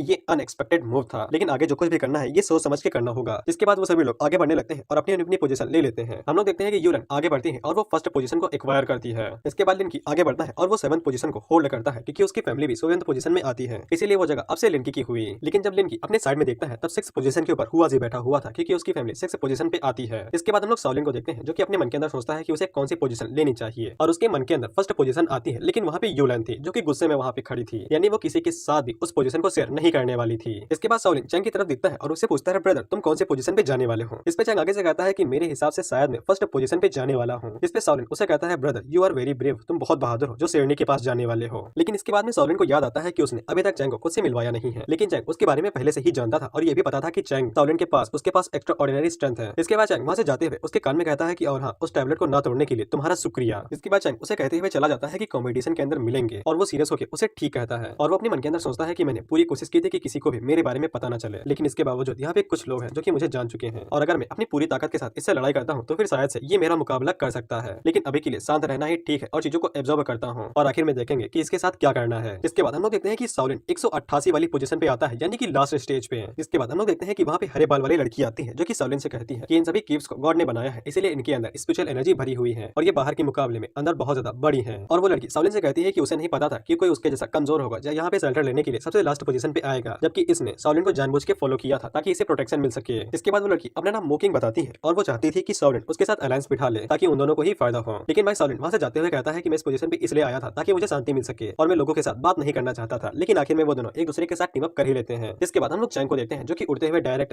यूलन के पास आ जाता है और वो आगे जाने की कोशिश कर रहा था, लेकिन यूलन उसे रोक रही थी। इसके बाद यूलन तीखी नजरों से चैंग को घूरते हुए कहती है कि मैंने ये जगह पहले ही ले ली है और टाइटल को जीतने के लिए मुझे 2 लोगों की जरूरत नहीं है, इसीलिए तुम यहाँ से जा सकते हो। लेकिन चैंग यूलन से कहता है कि अगर नियमों की माने तो फिर ये जगह मेरी है और अभी भी यहाँ पे सेकंड और थर्ड पोजीशन बाकी है, तो फिर तुम वो क्यों नहीं ले लेती हो। इस पे यूलन उसे कहती है कि तुम्हारे पत्थर तोड़ने से पहले सेकंड पोजीशन मेरी नहीं थी और फर्स्ट पोजीशन मेरी थी, इसलिए ये जगह मेरी हुई। इसके बाद यूलन चैंग से करते हुए कहती है कि वो दोबारा इस कंपटीशन के अंदर पार्टिसिपेट किया है और वो यहाँ पे टॉप पे खड़ी रहकर आखिर तक जीतने वाली है, इसीलिए चैंग सेकंड पोजीशन ले सकता है और वो वापस यहाँ से चला जाए। लेकिन चैंग यूलन की इन सभी बातों से काफी ज्यादा परेशान हो जाता है और उसके पास जाके उसे कहता है कि क्यों ना हम लोग फाइट ही कर लेते हैं। यूलन उसे कहती है जैसे कि तुम्हारी इच्छा, जिसके बाद वो अपनी शॉट निकाल के चैंग के ऊपर हमला करने ही वाली थी, लेकिन उसी टाइम में चैंग अपने हाथ को आगे बढ़ाता है और वो आसानी के साथ यूलन के शॉट को पकड़ लेता है। लेकिन यूलन के शॉट से इतनी ज्यादा पावर रिलीज होती है कि वो पूरी जगह हिलने लगती है और वहाँ पे पूरी तरीके से ऑरा फैल जाता है, लेकिन चैंग को उसके ऑरा से जरा सा भी असर नहीं पड़ा था और चैंग उसे कहता है अगर यूलन हल्का सा हिल के चैंग के ऊपर शॉट चला देती है तो फिर ये जगह यूलन की हो जाएगी, जिससे यूलन को ऐसा लगता है कि चैंग उसकी बेइज्जती कर रहा है, क्योंकि ऐसा कर पाना यूलन के लिए बच्चों का खेल है कि यूलन बिना हिले चैंग के ऊपर एक ही बार में हमला कर सके। उसी टाइम पे वहाँ पे जिंगजी आता है और वो उन लोगों से कहता है कि अभी तक कंपटीशन शुरू नहीं हुआ है, लेकिन तुम दोनों एक दूसरे को मारने के लिए इतने ज्यादा उतारू हो रहे हो। वैसे अगर तुम लोग लड़ना चाहते हो तो फिर एक दूसरे के साथ लड़ मरो, मुझसे ऐसी कोई दिक्कत नहीं है, लेकिन ये मत भूलना कि मैंने तुम्हें बता दिया था कि जो भी लोग सेम पोजीशन को होल्ड कर लेते हैं तो फिर वो लोग लड़ने की जगह पे एक साथ अलायंस को भी फिट कर सकते हैं, यानी कि अगर यूलन और चैंग चाहे तो एक साथ काम कर सकते हैं और उन्हें पोजीशन के लिए लड़ने की जरूरत नहीं है। लेकिन यूलन उसे अकड़ के कहती है कि उसे अलायंस की जरूरत बिल्कुल भी नहीं है, लेकिन जिंगजी उसे कहता है कि ये मेरा काम नहीं है, ये तुम्हारे ऊपर है और तुमने पोजीशन को चुन लिया है तो फिर मेरी बात ध्यान से सुनो, क्योंकि ये सभी रूल्स हैं। जिंगजी उन लोगों को बताता है कंबाइंड डोमेन कंपटीशन शुरू होने से पहले यहाँ पे 5 रीजन मेजर एलिमिनेशन मैचेस होंगे, जिसके अंदर कई सारे प्लेयर्स एलिमिनेट हो जाएंगे, उन्हें बाहर निकाल दिया जाएगा और जो आखिरी बचा हुआ प्लेयर होगा वो सबसे ताकतवर प्लेयर्स का सामना आखिर में करेगा। इसके बाद उन बचे हुए प्लेयर्स के बीच में 3 फाइनल मैचेस होंगे और उन्हीं के बाद आखिरी विनर को चुना जाएगा। जिंगजी उन लोगों को बताता है पहले राउंड के अंदर जितने भी कॉम्पिटिटर्स होंगे उन सभी को रैंडमली अलग अलग तरह की जोन्स के अंदर टेलीपोर्ट कर दिया जाएगा, फिर वो चाहे माउंटेन के अंदर टेलीपोर्ट हो या फिर घरे भरे जंगल के अंदर, और उन सभी लोगों को वहां पे रहेंगे करीब 200 पॉइंट्स को इकट्ठा करना पड़ेगा और जो भी प्लेयर जितनी जल्दी हो सके उतनी जल्दी 200 पॉइंट्स को इकट्ठा कर लेंगे, जिसके बाद उन लोगों को एक दूसरी जगह पे टेलीपोर्ट कर दिया जाएगा और वो लोग पॉइंट्स को कैसे अर्न करेंगे इसके बारे में उन्हें तब पता चल जाएगा जब सही टाइम आएगा। बेसिकली ये लोग जब वहाँ पे टेलीपोर्ट होंगे तब वहाँ पे कई सारे मॉन्स्टर होंगे और उन लोगों को उन्हें मारना पड़ेगा, ये मैंने पहले बता दिया। इसके बाद वहाँ पे टेलीपोर्टेशन शुरू हो जाता है। जिंगजी उन दोनों को गुड लक कहता है और उनसे कहता है कि बाय बाय, वापस लौट के मत आना। यूलन चैंग से कहती है उम्मीद करती हूँ कि हम दोनों सेम जगह पे टेलीपोर्ट नहीं होंगे, और इन दोनों टीम अप कर लिया है। बेसिकली चाहते तो नहीं थे लेकिन जबरदस्ती हो गया है। चैंग उसे कहता है कि अगर एक ही जगह पे हो गए तो फिर तुम मेरे साथ क्या करोगी। इसके बाद वो लोग जैसे ही वहाँ से टेलीपोर्ट होते हैं तो फिर जिंगजी भाई चैन की सांस लेता है और वो इन लोगों को कोसते हुए कहता है कि साले पता नहीं कहाँ से आ जाते हैं, हर समय नया नया सीन क्रिएट करने की कोशिश करते रहते हैं। खैर वो चैन की सांस ले ही रहा था कि उसी टाइम पे वहाँ पे एक नई चीज आती है जो कि किसी तरह से एक मैसेज की तरह है। हमें पता चलता है कि ये मैसेज अर्जेंट डिवाइन डिग्री है, यानी कि इसे जल्दीबाजी में भेजा गया है और ये लॉ ऑफ ट्रेवल को भाई सरपास करके आया है, यानी कि इसके ऊपर टाइम और स्पेस का कोई भी असर नहीं है। बेसिकली ये मैसेज फ्यूचर से आया हुआ था। जिंगजी उस डिग्री को खोलते हुए अपने मन के अंदर सोचता है कि गॉड्स बेफालतू में इस तरह का खर्चा नहीं करेंगे कि वो टाइम एंड स्पेस की पावर का इस्तेमाल करेंगे, पता नहीं इसके अंदर क्या है। लेकिन जब जिंगजी उसे खोल के देखता है तब वो काफी ज्यादा हैरान हो जाता है, क्योंकि उस डिग्री के अंदर लिखा हुआ था फ्यूचर के बारे में कि जैसे ही फील्ड स्टार कॉम्पिटिशन शुरू होगा तो फिर वहाँ पे एक नया गॉड स्लेयर अपीयर होगा। डिग्री में लिखा हुआ था कि एक अजीब सा बंदा पता नहीं कहाँ से आता है, लेकिन उसकी कल्टीवेशन बहुत ज्यादा अजीब थी और उसने एम्परर जी यांग को बड़ी आसानी के साथ अपने ऑरा से एक झटके में मार दिया। और उसमें यह भी लगा हुआ था कि उस बंदे के पीछे कुछ लोग छुपे हुए हैं जो कि उसके सपोर्ट में काम कर रहे हैं, यानी कि गद्दार हैं गॉड रियलम के अंदर, और वो लोग गॉड स्लेयर को ढूंढने की पूरी कोशिश कर रहे हैं और तीनों रियलम्स के अंदर उसकी छानबीन कर रहे हैं। इसीलिए उन लोगों ने ट्रेजर स्पिरिट यानी जिंगजी को कॉल किया है ताकि वो लोग उसके साथ मिलकर उसके बारे में पता लगा सके। अगर जिंगजी को उसके बारे में कुछ भी पता लगता है तो फिर वो जितनी जल्दी हो सके उतनी जल्दी उन लोगों से कॉन्टैक्ट करे। वहीं पे जिंगजी अपने मन के अंदर सोचता है कि ऐसा बंदा कहाँ से आ सकता है जो कि आसानी के साथ गॉड्स को मार सकता है, और वो कौन हो सकता है और किसने हेवन एंड अर्थ के नियम को तोड़ के इतनी ताकतवर कल्टीवेशन को हासिल किया है। इसके बाद हम लोग चैंग को देखते हैं जो कि एक ऐसी जगह पे टेलीपोर्ट हुआ था जो कि तीनों रीजन्स के अंदर सबसे मुश्किल जगह है, जिसको भाई अंडरग्राउंड मेज कहा जाता है, क्योंकि यहाँ पे ऐसे मॉन्स्टर्स को बंद किया जाता है जिनको गॉड्स मार नहीं सकते हैं। बेसिकली उनको यहाँ पे बंद कर दिया जाता है ताकि वो बाहर आके तबाही ना मचाएं। हम लोग देखते हैं कि चैंग उस जगह के बारे में जायजा ले ही रहा था कि उसी टाइम पे एक मॉन्स्टर उसके पीछे आता है और उसके ऊपर हमला कर देता है। लेकिन वो मॉन्स्टर जैसे ही चैंग के ऊपर हमला करता है तो चैंग अटैक को ब्लॉक कर लेता है और साथ हाथे में उसके दोनों ब्लेड्स को तोड़ देता है और यह मॉन्स्टर इमॉर्टल एम्परर लेवल पे था। चैंग उसे कहता है कि अगर तुम किसी दूसरे से मिले होते तो फिर वो पक्का तुम्हारा खाना बन जाते हैं, क्योंकि इस तरह का रियल यहाँ पे दिखना बहुत ज्यादा रेयर होता है। लेकिन मेरे दोस्त तुम्हारी किस्मत बहुत ज्यादा खराब है। इसके बाद चैंग उसके ऊपर हमला करता है और उसको मार देता है। चैंग जैसे उस मॉन्स्टर को मार गिराता है तो फिर चैंग को बदले में एक पॉइंट मिलता है, और क्योंकि चैंग ने यूलन के साथ टीम अप कर लिया था इसीलिए उन दोनों के पॉइंट्स जुड़ गए थे और उन लोगों के पास टोटल 5 पॉइंट थे, जिनमें से 4 को तो भाई यूलन ने इकट्ठा किया था। चैंग इस बात को समझ जाता है कि मॉन्स्टर को मारने के बदले में पॉइंट मिलेंगे, जिसके बाद चैंग को समझ में आ जाता है कि यूलन बहुत ज्यादा बेतहाशा है फर्स्ट पोजीशन पाने के लिए, और चैंग को समझ में आ जाता है कि अब उसे ज्यादा कुछ नहीं पूरे मेज के अंदर इधर उधर घूमना है और जहाँ भी कोई नया मॉन्स्टर दिखता है तो फिर चैंग तुरंत उसे मार दे। इसके बाद चैंग अपने सफर को शुरू कर देता है, जिसके बाद हम लोग सॉलिन को देखते हैं जो कि विंडलेस प्लेन्स के अंदर आ जाता है, और ये थोड़ी सी स्पेशल जगह है, यानी कि यहाँ पे आने के बाद तुम्हारे पॉइंट्स जो है बहुत ज्यादा बढ़ जाएंगे और तुम्हें ज्यादा मेहनत करने की जरूरत नहीं है। और भाई सॉलिन के पास पहले से ही 198 पॉइंट थे, इसीलिए अब सॉलिन को सिर्फ 12 पॉइंट की जरूरत थी, और तभी उसे याद आता है कि मोकिंग वो भी उसके साथ काम कर रही है, इसीलिए उसे जरा सा भी काम करने की जरूरत नहीं थी। बाकी वो लड़की खुद ही अपनी मदद कर लेगी 12 पॉइंट इकट्ठा करने के लिए। अब बस सॉलिन को बिस्तर डाल के सोना था और कुछ भी नहीं। लेकिन उसी टाइम पे हम लोग दूसरी साइड पे कुछ लोगों को देखते हैं जो कि मॉन्स्टर का शिकार कर रहे थे, और ये वाली टीम है जुआन मिंग की थी, और ये भी लोग यहाँ पे लगातार खतरनाक तरीके से मॉन्स्टर्स को मार रहे थे। और यहाँ पे और भी कई सारे इमोर्टल्स आ चुके थे, यानी कि पार्टिसिपेंट्स जो कि इस जगह पे कब्जा करना चाहते थे, इसलिए ये लोग जल्दबाजी मचा रहे थे कि जाके जितनी जल्दी हो सके उतनी जल्दी हाई रैंकिंग के मॉन्स्टर्स को मार सके। उसी टाइम पे हम लोग देखते हैं कि भागते हुए एक बंदा आता है जो कि जुआन मिंग को बताता है कि कोई नया बंदा आया है। जुआन मिंग तुरंत उसे पूछता है क्या वो नया बंदा चैंग है। वो बंदा ऊपर की तरफ इशारा करते हुए कहता है कि कंपटीशन लिस्ट आ गई है। इसके बाद वो सभी लोग उसमें अपनी अपनी रैंकिंग लिखने लगते हैं, और इसमें रैंकिंग पॉइंट के हिसाब से दी जाएगी। इसके जितने ज्यादा पॉइंट होंगे उसके पास उतनी ज्यादा हाई रैंकिंग होगी। हम लोग देखते हैं कि पहले नंबर पे नाम सॉलिन और मोकिंग ही था, क्योंकि उन लोगों के पास 188 पॉइंट थे और उन्हें 12 की जरूरत थी। वो लोग इस बात से काफी ज्यादा हैरान हो जाते हैं कि सबसे लो लेवल के बंदे सबसे टॉप पे हैं। इसके बाद वो लोग भागते हुए नीचे की तरफ जाते हैं, तब उन्हें पता चलता है कि चैंग की रैंकिंग सबसे लास्ट है, क्योंकि उनके पास सिर्फ 5 ही पॉइंट थे। इससे जुआन मिंग को एक झटके में पता चल जाता है कि चैंग की किस्मत खराब है और वो अंडरग्राउंड मेज के अंदर टेलीपोर्ट हो गया है। एक बंदा उसे पूछता है कि वो इतना ज्यादा खुश क्यों है जबकि चैंग वहाँ पे टेलीपोर्ट हो गया है, जिसमें जुआन मिंग उन लोगों को बताता है कि अगर चैंग यहाँ पे टेलीपोर्ट हो जाता तो फिर वो बड़ी आसानी के साथ उन सभी लोगों को मार देता और उनके मॉन्स्टर को भी चुरा लेता। और क्योंकि चैंग अभी अंडरग्राउंड मेज के अंदर फंसा हुआ है, इसीलिए वो लोग यहाँ पे बिना किसी दिक्कत के घूम सकते हैं और जितने चाहिए उतने पॉइंट्स को इकट्ठा कर सकते हैं। इसके बाद अगला सीन बर्निंग माउंटेन जोन का होता है, जहाँ पे हम लोग यूलन को देखते हैं और उसके सामने जितने भी मॉन्स्टर आते हैं यूलन उन्हें आसानी के साथ मार देती है। और अब तक यूलन ने 10 पॉइंट को इकट्ठा कर लिया था और चैंग ने अभी तक एक भी बढ़ोतरी नहीं की थी, सिर्फ एक मॉन्स्टर के। इसके बाद हमें पता चलता है कि यूलन ने इस एरिया के जितने भी मॉन्स्टर थे उन सभी को मार दिया था, और अब इस एरिया के अंदर एक भी मॉन्स्टर नहीं बचा हुआ था, इसीलिए इन लोगों को भागते हुए किसी दूसरे एरिया में जाना पड़ेगा इससे पहले कि बाकी सभी पार्टिसिपेंट्स उन एरियाज को मॉन्स्टर को मार दें, नहीं तो इन लोगों के पास पॉइंट नहीं होंगे और ये सभी लोग डिस्क्वालीफाइड हो जाएंगे। और इसीलिए ट्रेजर स्पिरिट यानी कि जिंगजे ने ये कहा था कि उन्हें अलायंस बिठा लेनी चाहिए, नहीं तो वो लोग चाहे जितने भी एरिया को घूम ले उन्हें बहुत कम ही पॉइंट मिलेंगे। लेकिन यूलन को समझ में नहीं आता है कि वो चैंग के साथ क्या करे। दरअसल यूलन को ऐसा लग रहा था कि चैंग कुछ भी नहीं करेगा, क्योंकि उसे ऐसा लगता है कि यूलन अकेले ही सभी पॉइंट को इकट्ठा कर लेगी और चैंग को कुछ भी करने की जरूरत नहीं है। जिसके बाद अगला सीन फिर से अंडरग्राउंड मेज का होता है, जहाँ पे हम लोग 2 ताकतवर मॉन्स्टर्स को देखते हैं और उनके सामने एक ऐसा मॉन्स्टर आता है जिनको उन लोगों ने कभी भी दोबारा जगह पे नहीं देखा था। लेकिन हमें बाद में पता चलता है कि ये लड़की असल में मॉकिंग है, जो कि गलती से यहाँ पे टेलीपोर्ट हो गई है और इसके हालात बिल्कुल ऐसे हैं कि नो प्लेयर गलती से पोचिनोक पे एंट्री मार चुका है। इसके बाद मॉकिंग ने जल्दी से अपने आप को ट्रांसफॉर्म किया और खुद को एक मैजिकल बीस्ट में बदल लिया, लेकिन इसके हालात अभी भी बहुत ज्यादा घबराए हुए हैं। वो आगे से उन दोनों मॉन्स्टर के सामने हाथ जोड़ लेती है और उनसे भीख मांगते हुए कहती है कि वो तो गली से गुजर रही थी, वो तो उनसे मिलना भी नहीं चाहती है, और वो उनसे भीख मांगते हुए कहती है कि मेरी जिंदगी बख्श दो, तुम्हें दुआ मिलेगी। और जैसा कि मैंने पहले ही बता दिया है कि यहाँ पे ऐसे मॉन्स्टर्स को सील किया गया है जिनका लेवल भाई इमॉर्टल एम्बरर जितना है, और इसीलिए मॉकिंग इतना ज्यादा घबराई हुई है क्योंकि इसकी जान अभी हथेली में अटकी हुई है। खैर वो देरी नोमन उसे कहते हैं कि तुम बहुत ज्यादा बदसूरत हो, इसीलिए हम यहाँ से जा रहे हैं। इसके बाद मॉकिंग बहुत ज्यादा खुश हो जाती है कि उसे लगता है कि उसने अपनी जिंदगी बचा ली। इसके बाद वो भागते हुए जा ही रही थी कि तभी उसके सामने एक और डीमन आ जाता है, जिसका और भी ज्यादा खतरनाक था, यानी कि वो इमॉर्टल एम्परर से भी और ज्यादा ताकतवर था। और बेचारी मॉकिंग अपने मन के अंदर सोचती है आसमान से गिरे खजगोर में अटके। जिसके बाद वो फिर से वहाँ पे नौटंकी करने लगती है और आगे से माफी मांगने लगती है, लेकिन हमें पता चलता है कि असल में वो मॉन्स्टर एक चैंग था। इसके बाद चैंग आगे बढ़ता है और वो मॉकिंग को गले से पकड़ लेता है, क्योंकि उसे नहीं पता है कि ये असल में मॉकिंग है। इसके बाद चैंग उसके ऊपर हमला करके उसका खेल खत्म ही करने वाला था। इसके बाद मॉकिंग चैंग से रुकने के लिए कहने लगती है और उसे कहती है कि हम दोनों एक ही थाली के चट्टे बट्टे हैं। चैंग उसे कहता है कि मैं तुमको जानता हूँ, लेकिन एक ही पल में उस लड़की की बैटरी खत्म हो जाती है, जिसके बाद उसके मुंह से अजीब सी लार बहने लगती है और वो फिर से अपने नॉर्मल रूप में आ जाती है। इसके बाद उसकी हवा बाहर निकल जाती है और वो चैंग से कहती है कि मैं हूँ, मैं तुम्हारी में से एक हूँ। चैंग उसे कहता है हाँ तुम तो सच में हम ही में से एक हो, तुम्हें थोड़ा जल्दी बोलना चाहिए था, नहीं तो मैं तो तुम्हारा गेम बजाने वाला था। मॉकिंग आगे से कहती है कि मैंने कहा था कि हम दोनों एक ही हैं, लेकिन तुमने फिर भी मुझे मार ही दिया था। चैंग उसे कहता है कि तुम्हें थोड़ा सा क्लियरली कहना चाहिए था, खैर गलती मेरी है। इसके बाद चैंग बात को बदलते हुए उसे पूछता है कि सॉलिन कहाँ पे है। इसमें मॉकिंग आगे से बताती है कि टेलीपोर्टेशन एरे की वजह से हम दोनों अलग हो गए हैं, इसीलिए अब मेरे पास और कोई सहारा नहीं बचा है, पर चैंग मुझे आप ही के साथ रहना पड़ेगा। लेकिन चैंग उसे भाई भगा रहा था और कहता है कि मेरे साथ मत रहो, मुझसे दूरी रहो। लेकिन वो लड़की भाई चैंग से चिपक जाती है और उसे कहती है कि उसे कई सारे काम आते हैं और वो चैंग की बहुत ज्यादा यूजफुल हो सकती है। लेकिन चैंग अभी भी उसे भटका रहा था, तो फिर वो लड़की अपना इस्तेमाल दिखाती है और वो पास से एक पत्थर को उठा के जब सामने की तरफ फेंकती है, तब वो पत्थर सामने से गायब हो जाता है और वहाँ पे एक पोर्टल की तरह कुछ खिलता है, जो कि स्पेस था, और वो पूरी जगह बदल जाती है और सामने कुछ हड्डियां आ जाती हैं, यानी कि ये पूरी जगह एक भूलभुलैया की तरह थी। एक गलत कदम और तुम सीधा मारे गए। जिसके बाद वो पत्थर वापस लौट के उन्हीं के पास आ जाता है, जिसको देख के चैंग काफी हैरान हो जाता है। वो लड़की बताती है कि इस मेज का जो सरफेस है वो बहुत ज्यादा पेचीदा है। ऐसा माना जाता है कि ये पूरी पूरी मेज एक एशियंट ट्रेजर है जिसको तो हेवनली लॉ से बनाया गया है रिकार्नेशन एंड स्पेस के साथ, और ऐसा माना जा सकता है कि ये इतिहास का सबसे ज्यादा प्रिजन खतरनाक प्रिजन है और कोई भी इसके अंदर अपनी मनमर्जी के मुताबिक और बाहर नहीं जा सकता है। अगर चैंग फोर्सफुली बाहर जाने की कोशिश करता है तो फिर जो लॉ होगा वो चैंग को पूरी तरीके से पिचका देगा और उसका बेहद बुरा हाल हो जाएगा और वो बहुत गंदी मौत के साथ मारा जाएगा। और मोकिंग ने अपने इंसेक्टर से ऐसा ही कुछ सुना है। हम लोग चैंग को देखते हैं जो कि दीवारों के पत्थरों के अंदर हेवनली पावर को एब्जॉर्ब कर पा रहा था और उसे महसूस होता है कि अंदर हेवनली लॉ घूम रहा है। जिसके बाद हम लोग देखते हैं कि मोकिंग आगे से बहुत सी बातें बताती है जो कि मैं शॉर्ट में बताता हूँ। मोकिंग के मुताबिक दो गॉड्स आपस में लड़ रहे थे और उनकी ताकत की वजह से बहुत सारी तबाही हुई, लेकिन खुशी के मुताबिक हेवनली लॉ वर्ल्ड के अंदर अपीयर हो गया, जिसके बाद उसने बहुत जल्दी कल्टीवेट किया और सारे लॉस को मास्टर कर लिया। और अगर उन लोगों को यहाँ से बाहर निकलना है तो फिर उन लोगों को इतनी ज्यादा पावर की जरूरत पड़ेगी कि वो लोग इन सभी लॉ को तोड़ सके और बाहर निकल सके। लेकिन वो लोग हेवन एंड अर्थ के बीच में फंसे हुए हैं, इसीलिए वो लोग ऐसा नहीं कर सकते हैं क्योंकि इन लोगों के प्लेनेट का हेवनली लॉ इतना शक्तिशाली नहीं है कि ये लोग इन सभी लॉ को सरपास कर सके। जिससे चैंग समझ जाता है कि अगर वो यहाँ पे दोबारा फंसा तो फिर जिंदा बाहर नहीं निकल पाएगा और इसी तरह से ही कई सारे लोग ऐसे ही एलिमिनेट हो जाते हैं। मोकिंग आगे से कहती है कि उसे टेंशन की कोई भी जरूरत नहीं है क्योंकि उसने साउलिन के साथ टीम अप कर लिया है और उसने काफी ज्यादा पॉइंट्स को इकट्ठा कर लिया होगा। इसीलिए बेशक कुछ दिनों के अंदर अगर वो यहाँ पे सर्वाइव कर जाती है तो फिर वो बिना किसी दिक्कत के यहाँ से बाहर निकल जाएगी। और वैसे भी यहाँ पे ऐसा कोई भी बंदा नहीं है जो कि जीतना नहीं चाहता है। वहीं पे चैंग अपने मन के अंदर सोचता है कि उसे पहले तो हेवनली वे के बारे में ज्यादा नहीं पता था, लेकिन वो धीरे धीरे करके इन्हें सीखने लगा है। इंसानों के ऊपर इमोर्टल वे होता है, जिसके बाद उनके ऊपर हेवनली वे होता है और उसके ऊपर आता है गॉड वे, और वो लोग इसी तरह से ही फाइट करते हैं और ज्यादातर गॉड इसी तरह के टेक्निक्स का इस्तेमाल करके एक दूसरे के खिलाफ लड़ाई लड़ते हैं। पता है तुम्हें कुछ समझ में नहीं आया है, ऐसा ही हाल मेरा है। जिसके बाद वो दोनों आगे चलना शुरू करते हैं, लेकिन आगे एक भी मॉन्स्टर नजर नहीं आ रहा था, जबकि ये पूरी इमेज मॉन्स्टर से भरी हुई है। वो सभी लोग सोच नहीं पा रहे थे कि मॉन्स्टर अचानक से कहाँ गायब हो गए। इसके बाद मोकिंग अपनी टेक्निक का इस्तेमाल करती है आसपास के मॉन्स्टर को ढूंढने के लिए, लेकिन उसे एक भी मॉन्स्टर नहीं मिलता है। चैंग आगे से अपने पॉइंट्स को देखते हुए कहता है कि यहाँ पे अगर उन्हें मॉन्स्टर नहीं मिलते हैं तो फिर वो किसी भी कीमत पे 200 पॉइंट इकट्ठा नहीं कर पाएंगे और इस तरह से वो लोग अपने मिशन को फेल कर जाएंगे। मोकिंग आगे से कहती है कि यहाँ पे एक भी मॉन्स्टर पता नहीं क्यों नहीं आ रहा है, शायद वो किसी चीज से डरे हुए हैं। मोकिंग अपने मन के अंदर सोचती है यहाँ का एक मॉन्स्टर अकेला ही पूरे वर्ल्ड को डिस्ट्रॉय कर सकता है, तो फिर पता नहीं वो किस चीज से डरे हुए हैं या फिर शायद वो किसी और से डरे हुए हैं। इतना कहने के बाद मोकिंग पीछे की तरफ देखती है और हम लोग देखते हैं कि भाई चैंग वहाँ पे अपनी पावर्स को रिलीज कर रहा था। इसके बाद चैंग वहाँ पे अपनी ओनरशिप का इस्तेमाल करता है और वो हेवनली दाव को बाहर निकालता है। और चैंग यहाँ पे ज्यादा कुछ नहीं करने वाला है, वो हेवनली दाव की पावर को बढ़ाने वाला है। हेवनली दाव भी बाहर आता है और वो कहता है yes daddy I am coming out to play with you. और चैंग हेवनली दाव से कहता है कि तुम बस एंजॉय करो, बाकी सब मेरे ऊपर छोड़ दो। मोकिंग भाई हैरान हो जाती है इसी बात को सोच के कि एक हेवनली दाव कैसे चैंग को अपना फादर मान सकता है, और वो इन्हीं बातों से बहुत ज्यादा हैरान हो जाती है। जिसके बाद हम लोग कॉम्पिटिशन लिस्ट को देखते हैं तो चैंग के भाई अभी तक सिर्फ 4 ही पॉइंट हुए थे। जिसके बाद हम लोग हुआजी को देखते हैं जो कि भाई बर्निंग माउंटेन के अंदर था और वो लगातार मॉन्स्टर्स को मार के उनका शिकार कर रहा था ताकि वो पॉइंट को इकट्ठा कर सके। और उसे चैंग के लिए बुरा भी लग रहा था कि वो अभी तक मेज के अंदर कैद है। उसी टाइम पे यूलन आगे बढ़ती है और उसके हाथों से उसके सभी मॉन्स्टर्स को मार देती है। तो फिर हुआजी उसके ऊपर चिल्लाते हुए कहता है कि यूलन उसके मॉन्स्टर्स को क्यों मार रही है, वो तो आसपास पड़े हुए हैं। हम लोग देखते हैं यूलन अपने मन के अंदर सोचती है टीम वर्क बहुत ज्यादा अनफेयर होता है, चैंग तुम्हारी किस्मत ज्यादा अच्छी है कि तुम मुझसे मिल गए हो। जिसके बाद यूलन आगे बढ़ती है और वो एक ही बार में सभी मॉन्स्टर्स को मार देती है और चैंग के हिस्सा का काम अकेला यही कर रही थी। यूलन अपने मन के अंदर सोचती है कि उसे चैंग के हिस्से का काम अकेले करने पड़ रहा है, उसके पास ज्यादा टीममेट नहीं है, इसीलिए सब कुछ उसे अकेले ही करना पड़ेगा। और यूलन ने अभी तक 32 पॉइंट को इकट्ठा कर लिया था। यूलन फैसला करती है कि वो जैसे ही इस राउंड को क्लियर कर लेगी तो फिर वो चैंग को लात मार के बाहर निकाल देगी और उसे टीम अप को अलग कर लेगी और यूलन को कोई भी नहीं रोक पाएगा। लेकिन उसी टाइम पे हम लोग देखते हैं कि एक डीमन यूलन की तरफ आगे बढ़ रहा था। हमें पता चलता है कि इस डीमन का नाम फॉल्स गॉड है और इसका रियल नाम भाई अननोन है। वो बंदा आते ही सीधा यूलन से कहता है कि तुमने मेरे दोस्तों को मारा है तो फिर वो मरो। इसके बाद वो अपनी एक उंगली से यूलन की तरफ अटैक करता है तो सामने की तरफ एक बींग जाती है। यूलन एक ही झटके में अपनी शॉट का इस्तेमाल करती है और अटैक को ब्लॉक कर लेती है और वो अटैक जब ऊपर की तरफ जाता है तब वो भाई स्पेस को भी ब्रेक कर देता है। इसके बाद वो मॉन्स्टर यूलन की तरफ देखता है और वहाँ पे कई सारे इसी तरह के अटैक्स को निकाल लेता है। इसके बाद यूलन की तरफ वो इन्हीं तरह से अटैक करते रहता है। यूलन भी अपनी शॉट्स का इस्तेमाल करती है और वो सभी अटैक्स को लगातार डिफेंड करते हुए जा रही थी और अपनी शॉट की मदद से उन सभी को ब्रेक कर देती है। हम देखते हैं कि वो अटैक जैसे ही आसपास की बिल्डिंगों और पहाड़ों के ऊपर गिरते हैं तो फिर वहाँ पे तगड़े धमाके होने लगते हैं। सभी कॉम्पिटिटर्स अपनी जान बचा के वहाँ से भागने लगते हैं और कहते हैं कि यूलन का सामना किसी ताकतवर मॉन्स्टर के साथ हो गया है। हम लोग देखते हैं कि वो मॉन्स्टर यूलन को देख के काफी ज्यादा गुस्से में आ चुका था क्योंकि यूलन ने उसके सभी अटैक्स को ब्लॉक कर लिया था। जिसके बाद वो मॉन्स्टर आगे से एक ताकतवर अरे फॉर्मेशन का इस्तेमाल करता है। यूलन जैसे ही अरे फॉर्मेशन को देखती है तब वो समझ जाती है कि ये इमॉर्टल किलिंग अरे फॉर्मेशन है। जिसके बाद वो अटैक वहाँ पे होता है और एक तगड़ा धमाका होता है, लेकिन जब सामने से धुआं हटता है तब यूलन वहाँ से गायब हो चुकी थी। जिसको देख के वो मॉन्स्टर बहुत ज्यादा गुस्से में आ जाता है और ऊपर की तरफ देख के एक बहुत जोर की दहाड़ मारता है। हम लोग हुआजी को देखते हैं जो कि एक पहाड़ से ये सब कुछ होते हुए देख रहा था और हुआजी मॉन्स्टर और यूलन की फाइट को देख के बहुत ज्यादा घबरा गया था क्योंकि वो अपनी आंखों के साथ मॉन्स्टर की रियल को नहीं देख पा रहा था। और वो आगे से कोई चीज को बाहर निकालता है और अपने मन के अंदर सोचता है कि जब तक ये मॉन्स्टर आसपास है उन लोगों को कभी भी पॉइंट नहीं मिल पाएंगे और अगर वो लोग इसके साथ सामना करते हैं तो फिर वो लोग बच के भी नहीं भाग सकते हैं और उनका पड़ना बिल्कुल निश्चित है। हम लोग देखते हैं कि वो आगे से कोई टेक्निक का इस्तेमाल करने की कोशिश करता है, लेकिन एक ही झटके में उसके जो सील या फिर जो भी कुछ था वो भाई ब्रेक हो जाता है और वो यूज नहीं होता है। हुआजी इस बात से हैरान हो जाता है कि वो अपने इमॉर्टल एम्परर में होने के बावजूद इन सभी चीजों को देख नहीं सकता है और उसे समझ में आ जाता है कि ये सब कुछ कर्मा का खेल है और उसे चैंग और ये मॉन्स्टर उन दोनों को ही अवॉइड करना पड़ेगा, नहीं तो वो दोनों सिर्फ मौत को ही पाएंगे। इसके बाद हम लोग यूलन को देखते हैं जो कि अपनी जान बचा के वहाँ से भाग आई थी, लेकिन फाइट करने की वजह से उसके हालात हालात बिल्कुल भी ठीक नहीं थे, वो बेहद घायल हो गई थी और यूलान को ये बात बिल्कुल भी समझ में नहीं आती है फॉल्स गॉड जिसको भाई लास्ट एंड में अपीयर होना था, वो इतनी जल्दी से फर्स्ट राउंड के अंदर कैसे आ सकता है। लेकिन उसी टाइम पे हम लोग देखते हैं फॉल्स गॉड के पास ये भी एबिलिटी थी कि वो अपनी आंखों की मदद से किसी भी बंदे को कहीं भी ढूंढ सकता था और वो यूलान को इसी तरीके से ढूंढने की कोशिश कर रहा था। यूलान जल्दी से एक पहाड़ के पीछे छुप जाती है और खुद को बचाने की कोशिश करने लगती है, लेकिन फॉल्स गॉड आगे से उससे कहता है कि यूलान ने उसके दोस्तों को मार दिया है, इसीलिए वो अकेला हो गया है, इसीलिए अब वो उसके साथ वही करने वाला है जो यूलान ने उसके दोस्तों के साथ किया था। जिसके बाद फॉल्स गॉड यूलान को ढूंढ भी लेता है। यूलान अपने मन के अंदर सोचती है, सो कॉल्ड फॉल्स गॉड, क्या ये वही सबसे फेमस और फेवरेट हेवनली दाव है जिसने कई सारे कल्टीवेटर्स को पीछे छोड़ दिया और हजारों नियमों को अपनी बॉडी के अंदर इकट्ठा कर लिया। शायद से ये फॉल्स गॉड कोई हेवनली दाव हो सकता था जो कि बेहद शक्तिशाली था, लेकिन बाद में ये सनकी हो गया, इसीलिए गॉड्स ने इसे यहाँ पे कैद कर दिया। हम लोग देखते हैं कि जिंगजी उन गॉड्स को बताने की कोशिश कर रहा था कि उसने ऐसा कुछ भी नहीं किया है और उसे नहीं पता है कि फॉल्स गॉड अचानक से यहाँ पे कैसे आ गया। वो कभी भी गॉड्स के एंजॉयमेंट को बेकार करने की कोशिश नहीं करेगा। भले ही ये कल्टीवेटर शक्तिशाली है, लेकिन इनमें इतना दम नहीं है कि ये एक फॉल्स गॉड को संभाल सके। लेकिन उसी टाइम पे हम लोग देखते हैं स्क्रोल के अंदर से कोई बोलता है, जिससे जिंगजी काफी ज्यादा हैरान हो जाता है क्योंकि असल में फॉल्स गॉड को वहाँ पे एम्परर जियांग ने रिलीज किया था। जिंगजी को याद आता है कि सभी गॉड्स ने प्लान किया था कि वो सभी गॉड स्लेयर यानी कि चैंग को तब मारेंगे जब सारे कंपटीशन खत्म हो जाएंगे और लास्ट फाइनल मूव चलने वाला होगा। लेकिन एम्परर जियांग ने अपने हिसाब से प्लान को चूज किया है क्योंकि सबसे पहले चैंग उन्हीं को ही मारेगा, इसलिए उन्होंने गेट कीपर जो कि लास्ट लेवल का होने वाला था यानी कि फॉल्स गॉड उसको फर्स्ट राउंड के अंदर डाल दिया ताकि वो जितनी जल्दी हो सके उतनी जल्दी गॉड स्लेयर को ढूंढ सके और उसे मार दे ताकि वो अपनी जिंदगी बचा सके। जियांग अपने मन के अंदर सोचता है कि ईस्टर्न स्टार फील्ड से जितने भी कल्टीवेटर्स यहाँ से आए हैं उन सभी के पास इतना दम नहीं है कि वो फॉल्स गॉड को हरा सके। अगर वो सभी उसके साथ भिड़ते हैं तो बेशक वो सभी मारे जाएंगे। ऐसा लगता है गॉड स्लेयर को ढूंढने के चक्कर में सभी कल्टीवेटर्स की आज समाधि यहीं पे बनने वाली है। जिसके बाद हम लोग देखते हैं फॉल्स गॉड पूरी रफ्तार की तरफ से यूलान की तरफ आगे बढ़ने लगता है। रास्ते के बीच में कुछ कल्टीवेटर्स आते हैं जो कि उसके ऊपर हंसने लगते हैं, ये कहते हुए छोटा मॉन्स्टर आ रहा है। लेकिन जैसे ही फॉल्स गॉड उनके बगल से निकलता है तो फिर उसके भागने की वजह से उन सभी के चीथड़े उड़ जाते हैं। हम लोग देखते हैं फॉल्स गॉड भागते हुए डायरेक्ट यूलान के सामने जाता है और उसके सामने जाते ही हुआजी का सर उसके सामने करता है जिसको फॉल्स गॉड ने पहले ही मार दिया था। यूलान हुआजी के सर को देख के बहुत ज्यादा हैरान हो जाती है। जिंगजी उस स्क्रोल से पूछता है कि उन लोगों को क्या करना चाहिए, ये मामला इतना छोटा नहीं। जिसपे सामने के अंदर जो गॉड बैठा हुआ था वो आगे से कहता है कि वो लोग कुछ भी नहीं कर सकते हैं और वो सभी कल्टीवेटर अपने भरोसे पे ही हैं। अगर वो जिंदा बचते हैं तो फिर बच जाएंगे, नहीं तो मारे जाएंगे। फॉल्स गॉड हुआजी का सर पीछे फेंकता है और यूलान से पूछता है कि तुम में से कौन सबसे ज्यादा परेशानी खड़ा करता है। यूलान को कुछ समझ में नहीं आता है। फॉल्स गॉड आगे से कहता है मेरा मतलब तुम में से कौन सबसे शक्तिशाली है, तुम सभी बहुत कमजोर हो और तुम्हें मारना मेरे लिए बच्चों का खेल है, तो तुमसे सबसे शक्तिशाली कौन है। वहीं पे यूलान अपने मन के अंदर सोचती है कि यूलान अभी तक पूरी तरीके से रिकवर नहीं की है, अगर वो सामने से लड़ेगी तो बेशक मारी जाएगी, इसीलिए यूलान को एक ट्रिक का इस्तेमाल करना पड़ेगा। यूलान को जैसे ही फॉल्स गॉड ने ढूंढ लिया था तो फिर उसने टाइम ऑफ स्पेस की पावर को इनर सी के अंदर लॉक कर लिया था और जैसे ही फॉल्स गॉड अपनी चाल चलेगा तब यूलान के पास एक ही मौका होगा और उसे एक ही मौके के अंदर फॉल्स गॉड के ऊपर हमला करके उसे मारना पड़ेगा। लेकिन फॉल्स गॉड आगे से कहता है कि तुम जो सोच रही हो वो मुझे पहले से ही पता है और इस तरह से नियम की ताकत काम करती है। जिसके बाद हम लोग देखते हैं कि कई सारी चेन्स बाहर निकलती हैं जो कि यूलान को चारों तरफ से घेर लेती हैं और उसको बांध देती हैं। यूलान को ऐसा महसूस होता है कि उसकी स्ट्रेंथ, उसकी मैजिकल पावर और उसकी कल्टीवेशन हर किसी चीज को ब्लॉक कर दिया गया है और यहाँ तक कि फॉल्स गॉड ने जितने भी लॉ थे जैसे कि law of time, law of immortality, law of strength, law of time, इन सभी चीजों को यूलान के ऊपर बांध दिया था, यानी कि वो इनका इस्तेमाल नहीं कर सकती है। यूलान को समझ में आ जाता है कि अब कोई भी इसे नहीं हरा सकता है। इसके बाद फॉल्स गॉड आगे बढ़ता है और कहता है कि खेलने का समय शुरू हो गया है। इसके बाद वो यूलान के हाथ को पकड़ता है और उसे खींच के बाहर निकाल लेता है और वो यूलान से कहता है कि अगर वो नहीं बताएगी तो फिर वो एक एक करके सभी अंगों को खींचता रहेगा। लेकिन उसी टाइम पे हम लोग अंडरग्राउंड मेज के अंदर से देखते हैं तो वहाँ पे डिवाइन एबिलिटी एक्टिवेट होती है जिसके साथ टाइम एंड स्पेस रिवर्स हो जाता है। हम लोग देखते हैं कि फॉल्स गॉड वापस चला जाता है और यूलान का हाथ भी उसके पास वापस आ जाता है। यूलान को एक झटके में समझ में आ जाता है कि ये कोई ऐसा बंदा नहीं है जो कि मॉडल कर सकता हो, यहाँ तक कि हेवनली दाव वाला बंदा जिसके पास उतनी ताकत हो वो भी टाइम एंड स्पेस के साथ नहीं खेल सकता है। इसके बाद यूलान तेजी से आगे की तरफ बढ़ने लगती है और उसे पक्का यकीन था कि जिस किसी इंसान ने ये काम किया है उसके पास पक्का टाइम एंड स्पेस की एबिलिटी है, ये शायद से कोई टाइम एंड स्पेस की गॉडेस हो सकती है। लेकिन उसी टाइम पे जिंगजी आगे बढ़ता है जो कि मन के जरिए सभी कॉम्पिटिटर से कहता है कि वो सभी अपने ऑरा को छुपा ले ताकि फॉल्स गॉड उन्हें ढूंढ ना सके और वो कुछ दिनों तक ऐसे ही छुपे रहे। कोई तो जिंगजी को शुक्रिया कहता है लेकिन जिंगजी आगे से कहता है कि ये सब कुछ गॉड ने किया है, उसने कुछ नहीं। और वो सभी लोगों से कहता है कि हर कोई अपने ऑरा को छुपा ले और कुछ देर तक छुपा रहे ताकि फॉल्स गॉड उन्हें ढूंढ ना सके। और ये जो पावर का सोर्स आ रहा था वो अंडरग्राउंड मेज से आ रहा था, यानी कि चैंग जहाँ पे है। हम लोगों को बताया जाता है कि यहाँ पे ऐसा कोई भी बंदा नहीं है जो कि फॉल्स गॉड के साथ साके भिड़ सके, नहीं तो वो भी मारे जाएंगे। इसीलिए हर कोई अपनी कल्टीवेशन को छुपाए दुम दबा के बैठा हुआ है। यहाँ तक कि कुछ लोगों ने अपनी कल्टीवेशन को भी अपनी ओरिजिनल बॉडी से अलग कर दिया है ताकि फॉल्स गॉड उन्हें ढूंढ न सके। यूलान को कुछ भी समझ में नहीं आता है कि यहाँ पे कल चल क्या रहा है, क्योंकि चैंग ने यहाँ पे जो कुछ भी किया था उस वजह से हेवन एंड अर्थ के बीच में एक भूकंप आ गया था और चैंग ने 10 मिनट को एक पल के अंदर वापस कर दिया ताकि सभी चीजें ठीक हो सके। उसी टाइम पे हम लोग फॉल्स गॉड को देखते हैं जो कि बौरा चुका था और वो गुस्से में इधर उधर हमला कर रहा था। लेकिन उसी के पीछे हम लोग पत्थरों के पीछे छुपे हुए लिन की और हुआजी को देखते हैं जो कि उससे अपनी जान बचा के इधर उधर छुप रहे थे, जहाँ पे वो दोनों आपस में ही लड़ रहे थे। लिन की आगे से कह रहा था कि उन्हें कुछ करना चाहिए ताकि वो फॉल्स गॉड को बहला के यहाँ से भगा सके। लेकिन हुआजी उसे बताता है कि अगर उसने जरा से भी कल्टीवेशन रिलीज की तो फिर फॉल्स गॉड उसे ढूंढ लेगा, जिसके बाद वो उसके सर को किसी नारियल के बाल की तरह उखाड़ लेगा। और वो दोनों इसी तरह से लड़े रहे थे कि तभी वहाँ पे अंडरग्राउंड मेज का ऑरा आ जाता है। इसी फॉल्स गॉड भागते हुए उस तरफ जाने लगता है क्योंकि वहाँ से ऑरा बहुत तेज तेज आ रहा था। हुआजी अपने मन के अंदर सोचता है कि यहाँ पे कुछ तो अचीव चल रहा है। ये जो ऑरा वहाँ से आ रहा है ये इतना ज्यादा खूबसूरत है कि पूछो नहीं। लिंकी आगे से कहता है कि यहाँ पे कोई तो ऐसा बंदा है जो कि ऑरा को बिल्कुल बिना किसी दिक्कत के रिलीज कर रहा है ताकि फॉल्स गार्ड उसकी तरफ चला जाए और उसे मार दे। हुआजी आगे से कहता है कि हम जानते हैं कि ऐसा कौन कर सकता है और उस बंदे का नाम है चेन चैंग। जुआनमिंग हम लोगों से कहता है कि अगर फॉल्स गार्ड हमें नहीं देखेगा तो फिर वो बौखला जाएगा, इसीलिए चैंग उसकी तरफ आ रहा है ताकि वो उसके साथ अपना गुस्सा बाहर निकाल सके। वो सभी लोग आगे से कहते हैं कि चैंग पहले से ही बदनसीब था कि वो अंडरग्राउंड मेज के अंदर कैद हो गया। अब फॉल्स गार्ड भी उसकी तरफ जा रहा है, भले ही उसके पास 10 जिंदगियां क्यों ना हो लेकिन इतना काफी नहीं होगा। हम लोग देखते हैं कि यूलान को समझ में आ चुका था कि चैंग खुद को चारा बना रहा है ताकि वो सभी लोग खुद को भाग सके, भागने का मौका मिल सके। हम लोग मेज को देखते हैं तो वहाँ पे अलग ही सीन चल रहा था। मेज के अंदर से पावर्स बाहर निकल रही थी और आसमान के ऊपर स्ट्राइक्स मार रही थी। यहाँ तक कि आसमान भी पीछे हट रहा था और आसमान को तुम लोग हेवन समझ सकते हो। और जब एक बार हेवन पीछे हट जाता है तो फिर पावर्स को निकल लिया जाता है और वो दोनों आपस में मिल जाती हैं। आसान शब्दों में अंडरग्राउंड मेज के लगने वाले थे। हम लोग मोकिंग को देखते हैं और उसके फिर से तोते उड़ गए थे क्योंकि वो चैंग को कुछ ऐसा करते हुए देख रहे थे जिसको वो बिल्कुल भी समझ नहीं सकती है। दरअसल चैंग यहाँ पे हेवनली दाव को अपग्रेड करने के लिए हेवन के साथ लड़ाई लड़ रहा था। मोकिंग अपने मन के अंदर सोचती है अगर तुम्हें बाहर जाना है तो फिर इतना ही काफी है, तुम्हें यहाँ पे इतना बड़ा बवाल करने की जरूरत नहीं है। हम लोग चैंग को देखते हैं जो कि आसानी के साथ टाइम एंड स्पेस को ब्रेक करके यहाँ से बाहर निकल सकता है, लेकिन जब उसके पास मौका है कि वो अपने हेवनली दाव को यहाँ पे अपग्रेड कर सकता है तो फिर वो क्यों इसे वेस्ट करे। जिसके बाद वो हेवनली दाव को अपग्रेड करने लगता है और अपने मन के अंदर सोचता है कि ये जगह असली ओरिजिन से भरी हुई है, इसीलिए वो लोग यहाँ पे धीरे धीरे करके नहीं बल्कि एक ही बार में हेवनली दाव को अच्छे से अपग्रेड कर सकते हैं। और चैंग हेवनली दाव से कहता है कि जब तुम ओवरचार्ज हो जाओगे और दगने वाले होगे तब तुम चिंता न करना, मैं तुम्हें बचा लूंगा और मैं तुम्हें बहुत ज्यादा रिवॉर्ड भी दूंगा। उसी टाइम में हम लोग देखते हैं फॉल्स गार्ड वहाँ पे आ जाता है जो कि चैंग से कहता है कि अब यहाँ पे खेलने और छुपने का समय खत्म हुआ, अब यहाँ पे असली जंग होने वाली है। मोकिंग जैसे ही फॉल्स गार्ड को वहाँ पे देखती है तब उसके मुंह से चीख निकल जाती है और वो जोरों से चीखने लगती है। चैंग उसे कहता है कि तुम्हें क्या हो गया, तुम्हारी चीखने की वजह से मेरे कान के पर्दे फट गए हैं। हम लोग देखते हैं कि भाई मोकिंग उसे समझाने की कोशिश करती है कि आगे क्या है, लेकिन डर की वजह से उसके मुंह से एक लफ्ज बाहर नहीं निकल रहा था और वो अपने मन के अंदर ही सोचती है ये इलाइट मॉन्स्टर है और ये इतना शक्तिशाली है कि कोई भी कल्टीवेटर इसे भिड़ना नहीं चाहता है, मुझे अपनी जान बचा के यहाँ से भागना ही पड़ेगा।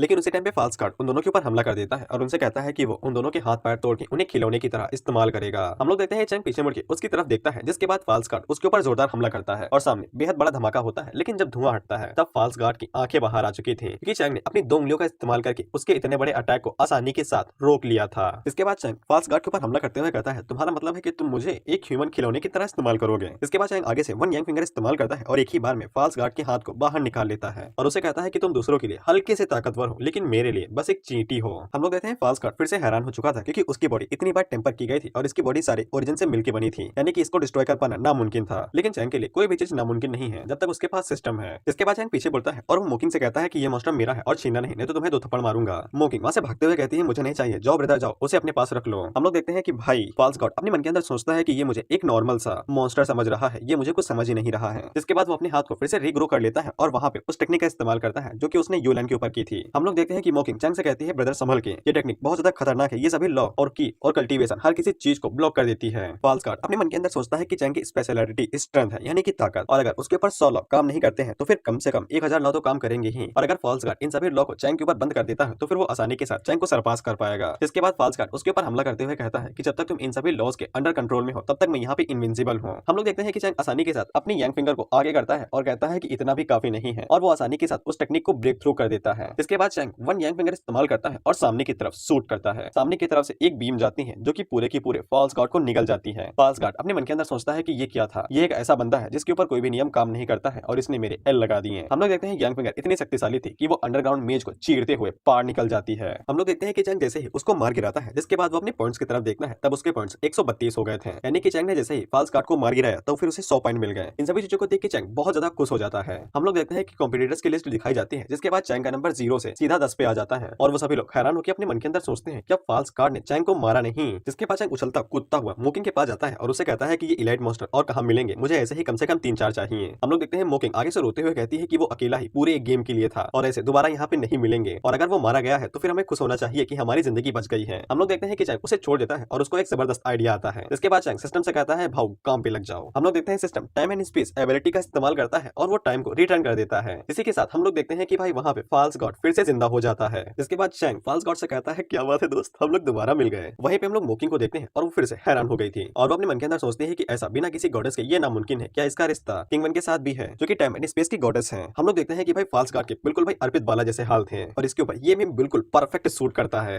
भाई यहाँ पे क्या हो रहा है, भाई यहाँ पे क्या हो रहा है, भाई ये कहाँ फंस गया भाई मैं, भाई ये क्या हो रहा है भाई।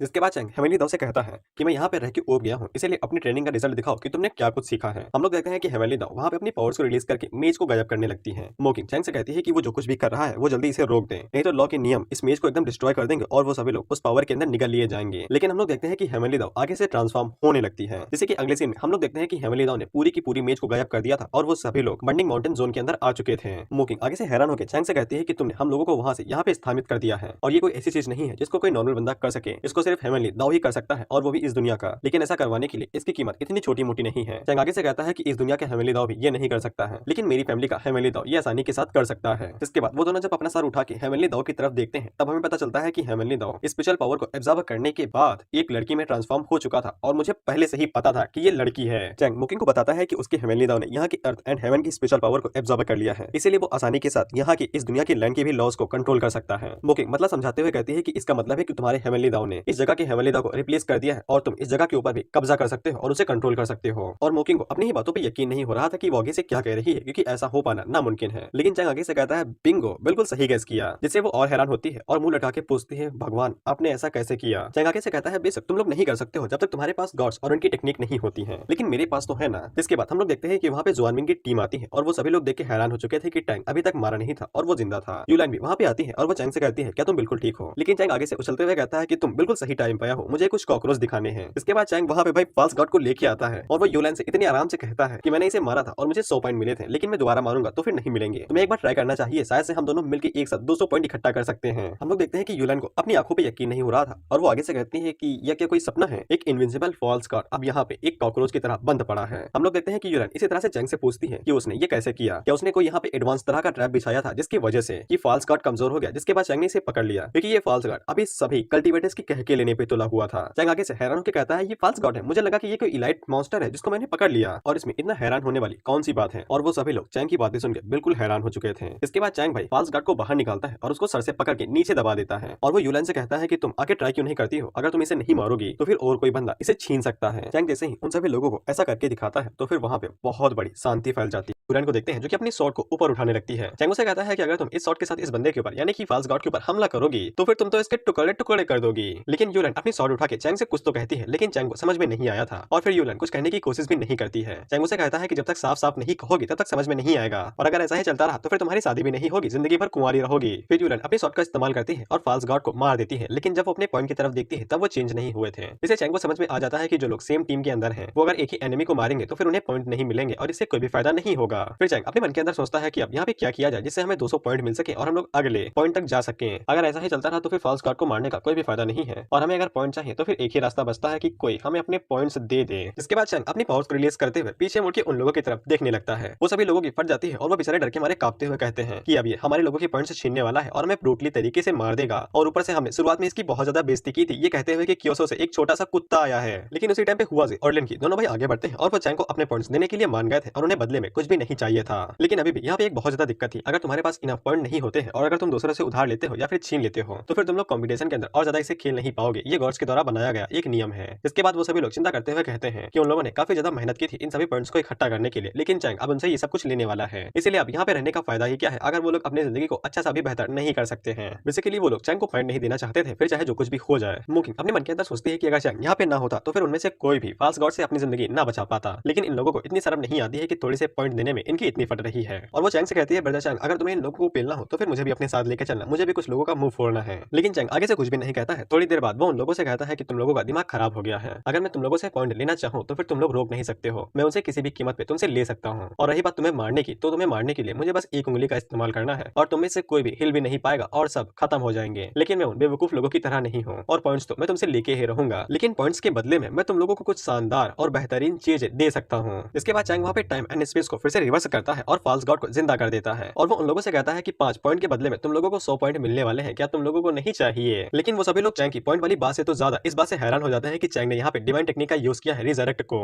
यहाँ तक कि यूलाइन को भी समझ में आ जाता है कि कुछ टाइम पहले जो रिजरेक्ट टाइम हुआ था जहाँ पे वो मरने वाली थी, लेकिन टाइम के वापस होने की वजह से वो बच गया था, ये सब कुछ चैंग की वजह से हुआ था। और वो सभी लोग हैरान रह जाते हैं कि साला चैंग के पास ये टेक्निक्स आ कहां से नहीं है। जैसे ही समझ में आता है कि चैंग ने उसकी जिंदगी बचाई थी तो फिर वो आगे से कहती है सेटर। चैंग उसे कहता है कि तुम्हारा मतलब ये है कि तुम इसे फिर से मारना चाहते हो, हमने ट्राई किया किया था, लेकिन वो पीछे घूम जाती है और कहती है कि उसे नहीं करना है। उसी टाइम पे जुआन मिंग आगे बढ़ता है और वो इस डील को एक्सेप्ट कर लेता है और अपने मन के अंदर सोचता है कि थोड़े से पॉइंट देने के बाद मैं यहाँ पे एक ताकतवर फॉल्स गार्ड को मार सकता हूँ, जिससे फ्यूचर में कल्टीवेशन में बढ़ोतरी मिलेगी और मैं दोस्त हार्थ को भी बहुत ज्यादा अच्छे से इजी अचीव कर सकता हूँ। वहीं पे लिन की और हुआ जी भी आगे बढ़ते हैं और उन्हें भी इससे कोई भी दिक्कत नहीं थी। चैंग उन लोगों से कहता है बहुत अच्छे, तुमने बहुत अच्छा डिसीजन लिया। जिसके अगले सीन में हम लोग देखते हैं कि चैंग के पास 200 पॉइंट हो चुके थे और वहीं पे यूलन अपने मन के अंदर सोचती है कि उसने कभी भी आज से इससे पहले इस तरह की बैटल नहीं लड़ी थी। जिसके बाद हमें दिखाया जाता है कि चैंग ने वहाँ पे फॉल्स गॉड को भाई लटका दिया था और वहाँ पे सब लोग लाइन लगा के आ रहे थे और एक एक करके फॉल्स गॉड को मारते हुए जा रहे थे। जहाँ पे लिन की और हुआजी आगे से कहते हैं कि उन्होंने कभी सोचा भी नहीं था कि वो लोग कभी फॉल्स गॉड के ताकतवर क्रिएचर को मार सकेंगे और ये सब कुछ वजह चैंग की वजह से हो रहा है। यूलन चैंग से पूछती है कि वो ये सब कुछ क्यों कर रहा है। चैंग उससे कहता है अगले चैप्टर पे जाने के लिए और किस लिए। यूलन कहती है मेरा मतलब तुम इन लोगों को ये फॉल्स गॉड मारने के लिए क्यों दे रहे हो। लेकिन उसी टाइम पे वहाँ पे ट्रेजर स्पिरिट आता है जो कि चैंग से कहता है कि वहाँ पे जाना नामुमकिन है, तुम कभी भी एडवांस लेवल पे नहीं जा सकते हो और इससे पहले तुम्हें इस बात के ऊपर चिंता करनी चाहिए कि तुम्हारी जिंदगी बचेगी भी नहीं बचेगी। गॉड स्लेयर से पूछता है कि तुम्हारा क्या मतलब है, जिसपे ट्रेजर स्पिरिट आगे से बताता है कि सभी गॉड्स ने मिलकर ये फैसला लिया है कि वो लोग चैंग की क्वालिफिकेशन को कैंसिल करते हैं और उसके पार्टिसिपेंट्स यहीं पे खत्म होते हैं और अगर चैंग का रिश्ता God of time and space यानी कि कियान के साथ ना होता तो सभी गॉड्स मिलकर उसको पहले ही मार देते हैं। ट्रेजर स्पिरिट चैंग से कहता है कि उसके पास यहाँ पे दो ऑप्शन है। पहले ऑप्शन के अंदर वो इस पोर्टल के अंदर से घुसे, जिसके बाद वो यहाँ से डिवाइन कोर्ट के अंदर चला जाएगा जहाँ पे जो ईस्टर्न रीजन के जो गॉड्स होंगे चैंग के साथ पूछताछ करेंगे और चैंग रहेगा या फिर जिंदा रहेगा या फिर मारा जाएगा ये उस चीज के ऊपर डिपेंड करेगा। और दूसरे ऑप्शन के अंदर यहाँ पे एम्परर जी यांग आने वाला है जो कि उसे मारने वाला है और चैंग का उसको सामना करना पड़ेगा, जिससे वो सभी लोग हैरान हो जाते हैं और बहुत ज्यादा परेशान हो जाते हैं। लेकिन हम लोग चैंग को देखते हैं जो कि अपने मन के अंदर सोचता है कि तुम्हें लोग हो, तुम्ही गॉड्स ने ये सारे नियम बनाए हैं। लाखों साल पहले मैंने वहाँ पे आके तुम्हें अच्छा सबक सिखाया था और मुझे लगा था कि तुम सभी गॉड्स इन सभी चीजों से सीख लोगे और अपनी गलती को दोबारा नहीं दोहराओगे, लेकिन कुत्ते की तुम सीधी कहाँ से होती है। हुआ जुआन मिंग से पूछता है कि नीचे क्या आने वाला है, जिसपे हुआ जुआन मिंग आगे से बताता है कि गॉड स्लेयर के आने के बाद गॉड कैसे शांति के साथ बैठ सकते हैं। यूलन अपने मन के अंदर सोचते हैं कि वो लोग एक साथ मिलके फॉल्स गॉड को तो मार सकते हैं लेकिन वो लोग गॉड्स का सामना नहीं कर सकते हैं। इसका मतलब ये था कि वो लोग चैंग को नहीं बचा सकते थे और वो अपने मन के अंदर सोचते हैं कि टाइम एंड स्पेस की एबिलिटी बहुत ज्यादा शक्तिशाली है, इसलिए इस एबिलिटी को किसी भी गॉड की नजरों से नहीं बचाया जा सकता है। इसके बाद हमें बताया जाता है कि गॉड स्लेयर क्या होते हैं और ये कैसे पैदा होते हैं। हजारों साल पहले इस दुनिया में कई सारे वर्ल्ड्स हुआ करते थे जहाँ पे कभी कभी डिवाइन लक इंसानों के पास आ जाता था, जिसकी मदद से वो लोग इंसानी लिमिट को ब्रेक थ्रू कर पाते थे और गॉड ऑफ रियलम के अंदर जा सकते थे। ये चीज इंसानों के लिए तो एक उम्मीद की तरह थी, लेकिन गॉड्स के लिए ये बहुत बड़े खतरे की तरह थी। इसलिए जब भी कभी ऐसी कोई चीज होती थी यानी कि किसी के पास डिवाइन लक आता था और कोई इंसान के पास गॉड ऑफ रियलम की ताकत आ जाती तो फिर सारे गॉड्स इकट्ठा होते और उसे मार गिराते। और वो गॉड्स इतना ही नहीं करते, उस बंदे के पीछे जितने भी फोर्स हुआ करती थी उसकी फैमिली उसके दोस्त वो उन सभी को भी मार डालती थी ताकि ऐसी कोई चीज नौबत आए ही ना, क्योंकि जब चैंग पास्ट में गया था तब उसने सभी गॉड्स की कह के ले ली थी। इसलिए सभी गॉड्स घबराए रहते थे कि दोबारा कहीं गॉड स्लेयर ना आ जाए। मोकिंग अपने मन के अंदर सोचती है कि एम्परर जियांग बहुत शक्तिशाली है और वो अकेला ही उस प्लेनेट को जला के राख कर सकता है जिसके ऊपर वो लोग रहते हैं। इसीलिए मोकिंग बस यही रिक्वेस्ट कर रही थी कि चैंग पहले ऑप्शन को चूज करे ताकि वो खुद की जिंदगी बचा सके, जिसके बाद वो अपने प्लेनेट को डेवलप कर सकता है। फिर शायद टाइम एंड स्पेस की गॉड कियान चैंग को बचाने के लिए काबिल हो। ट्रेजर स्पिरिट चैंग से पूछती है कि वो कौन सा ऑप्शन चूज करने वाला है। उसी टाइम पे हम लोग सौ को देखते हैं जो कि भाई वो जगह पे आराम से भाई लेटा हुआ था और वो सेंधा नमक लगा के कोयल की मीठी आवाज सुन रहा था।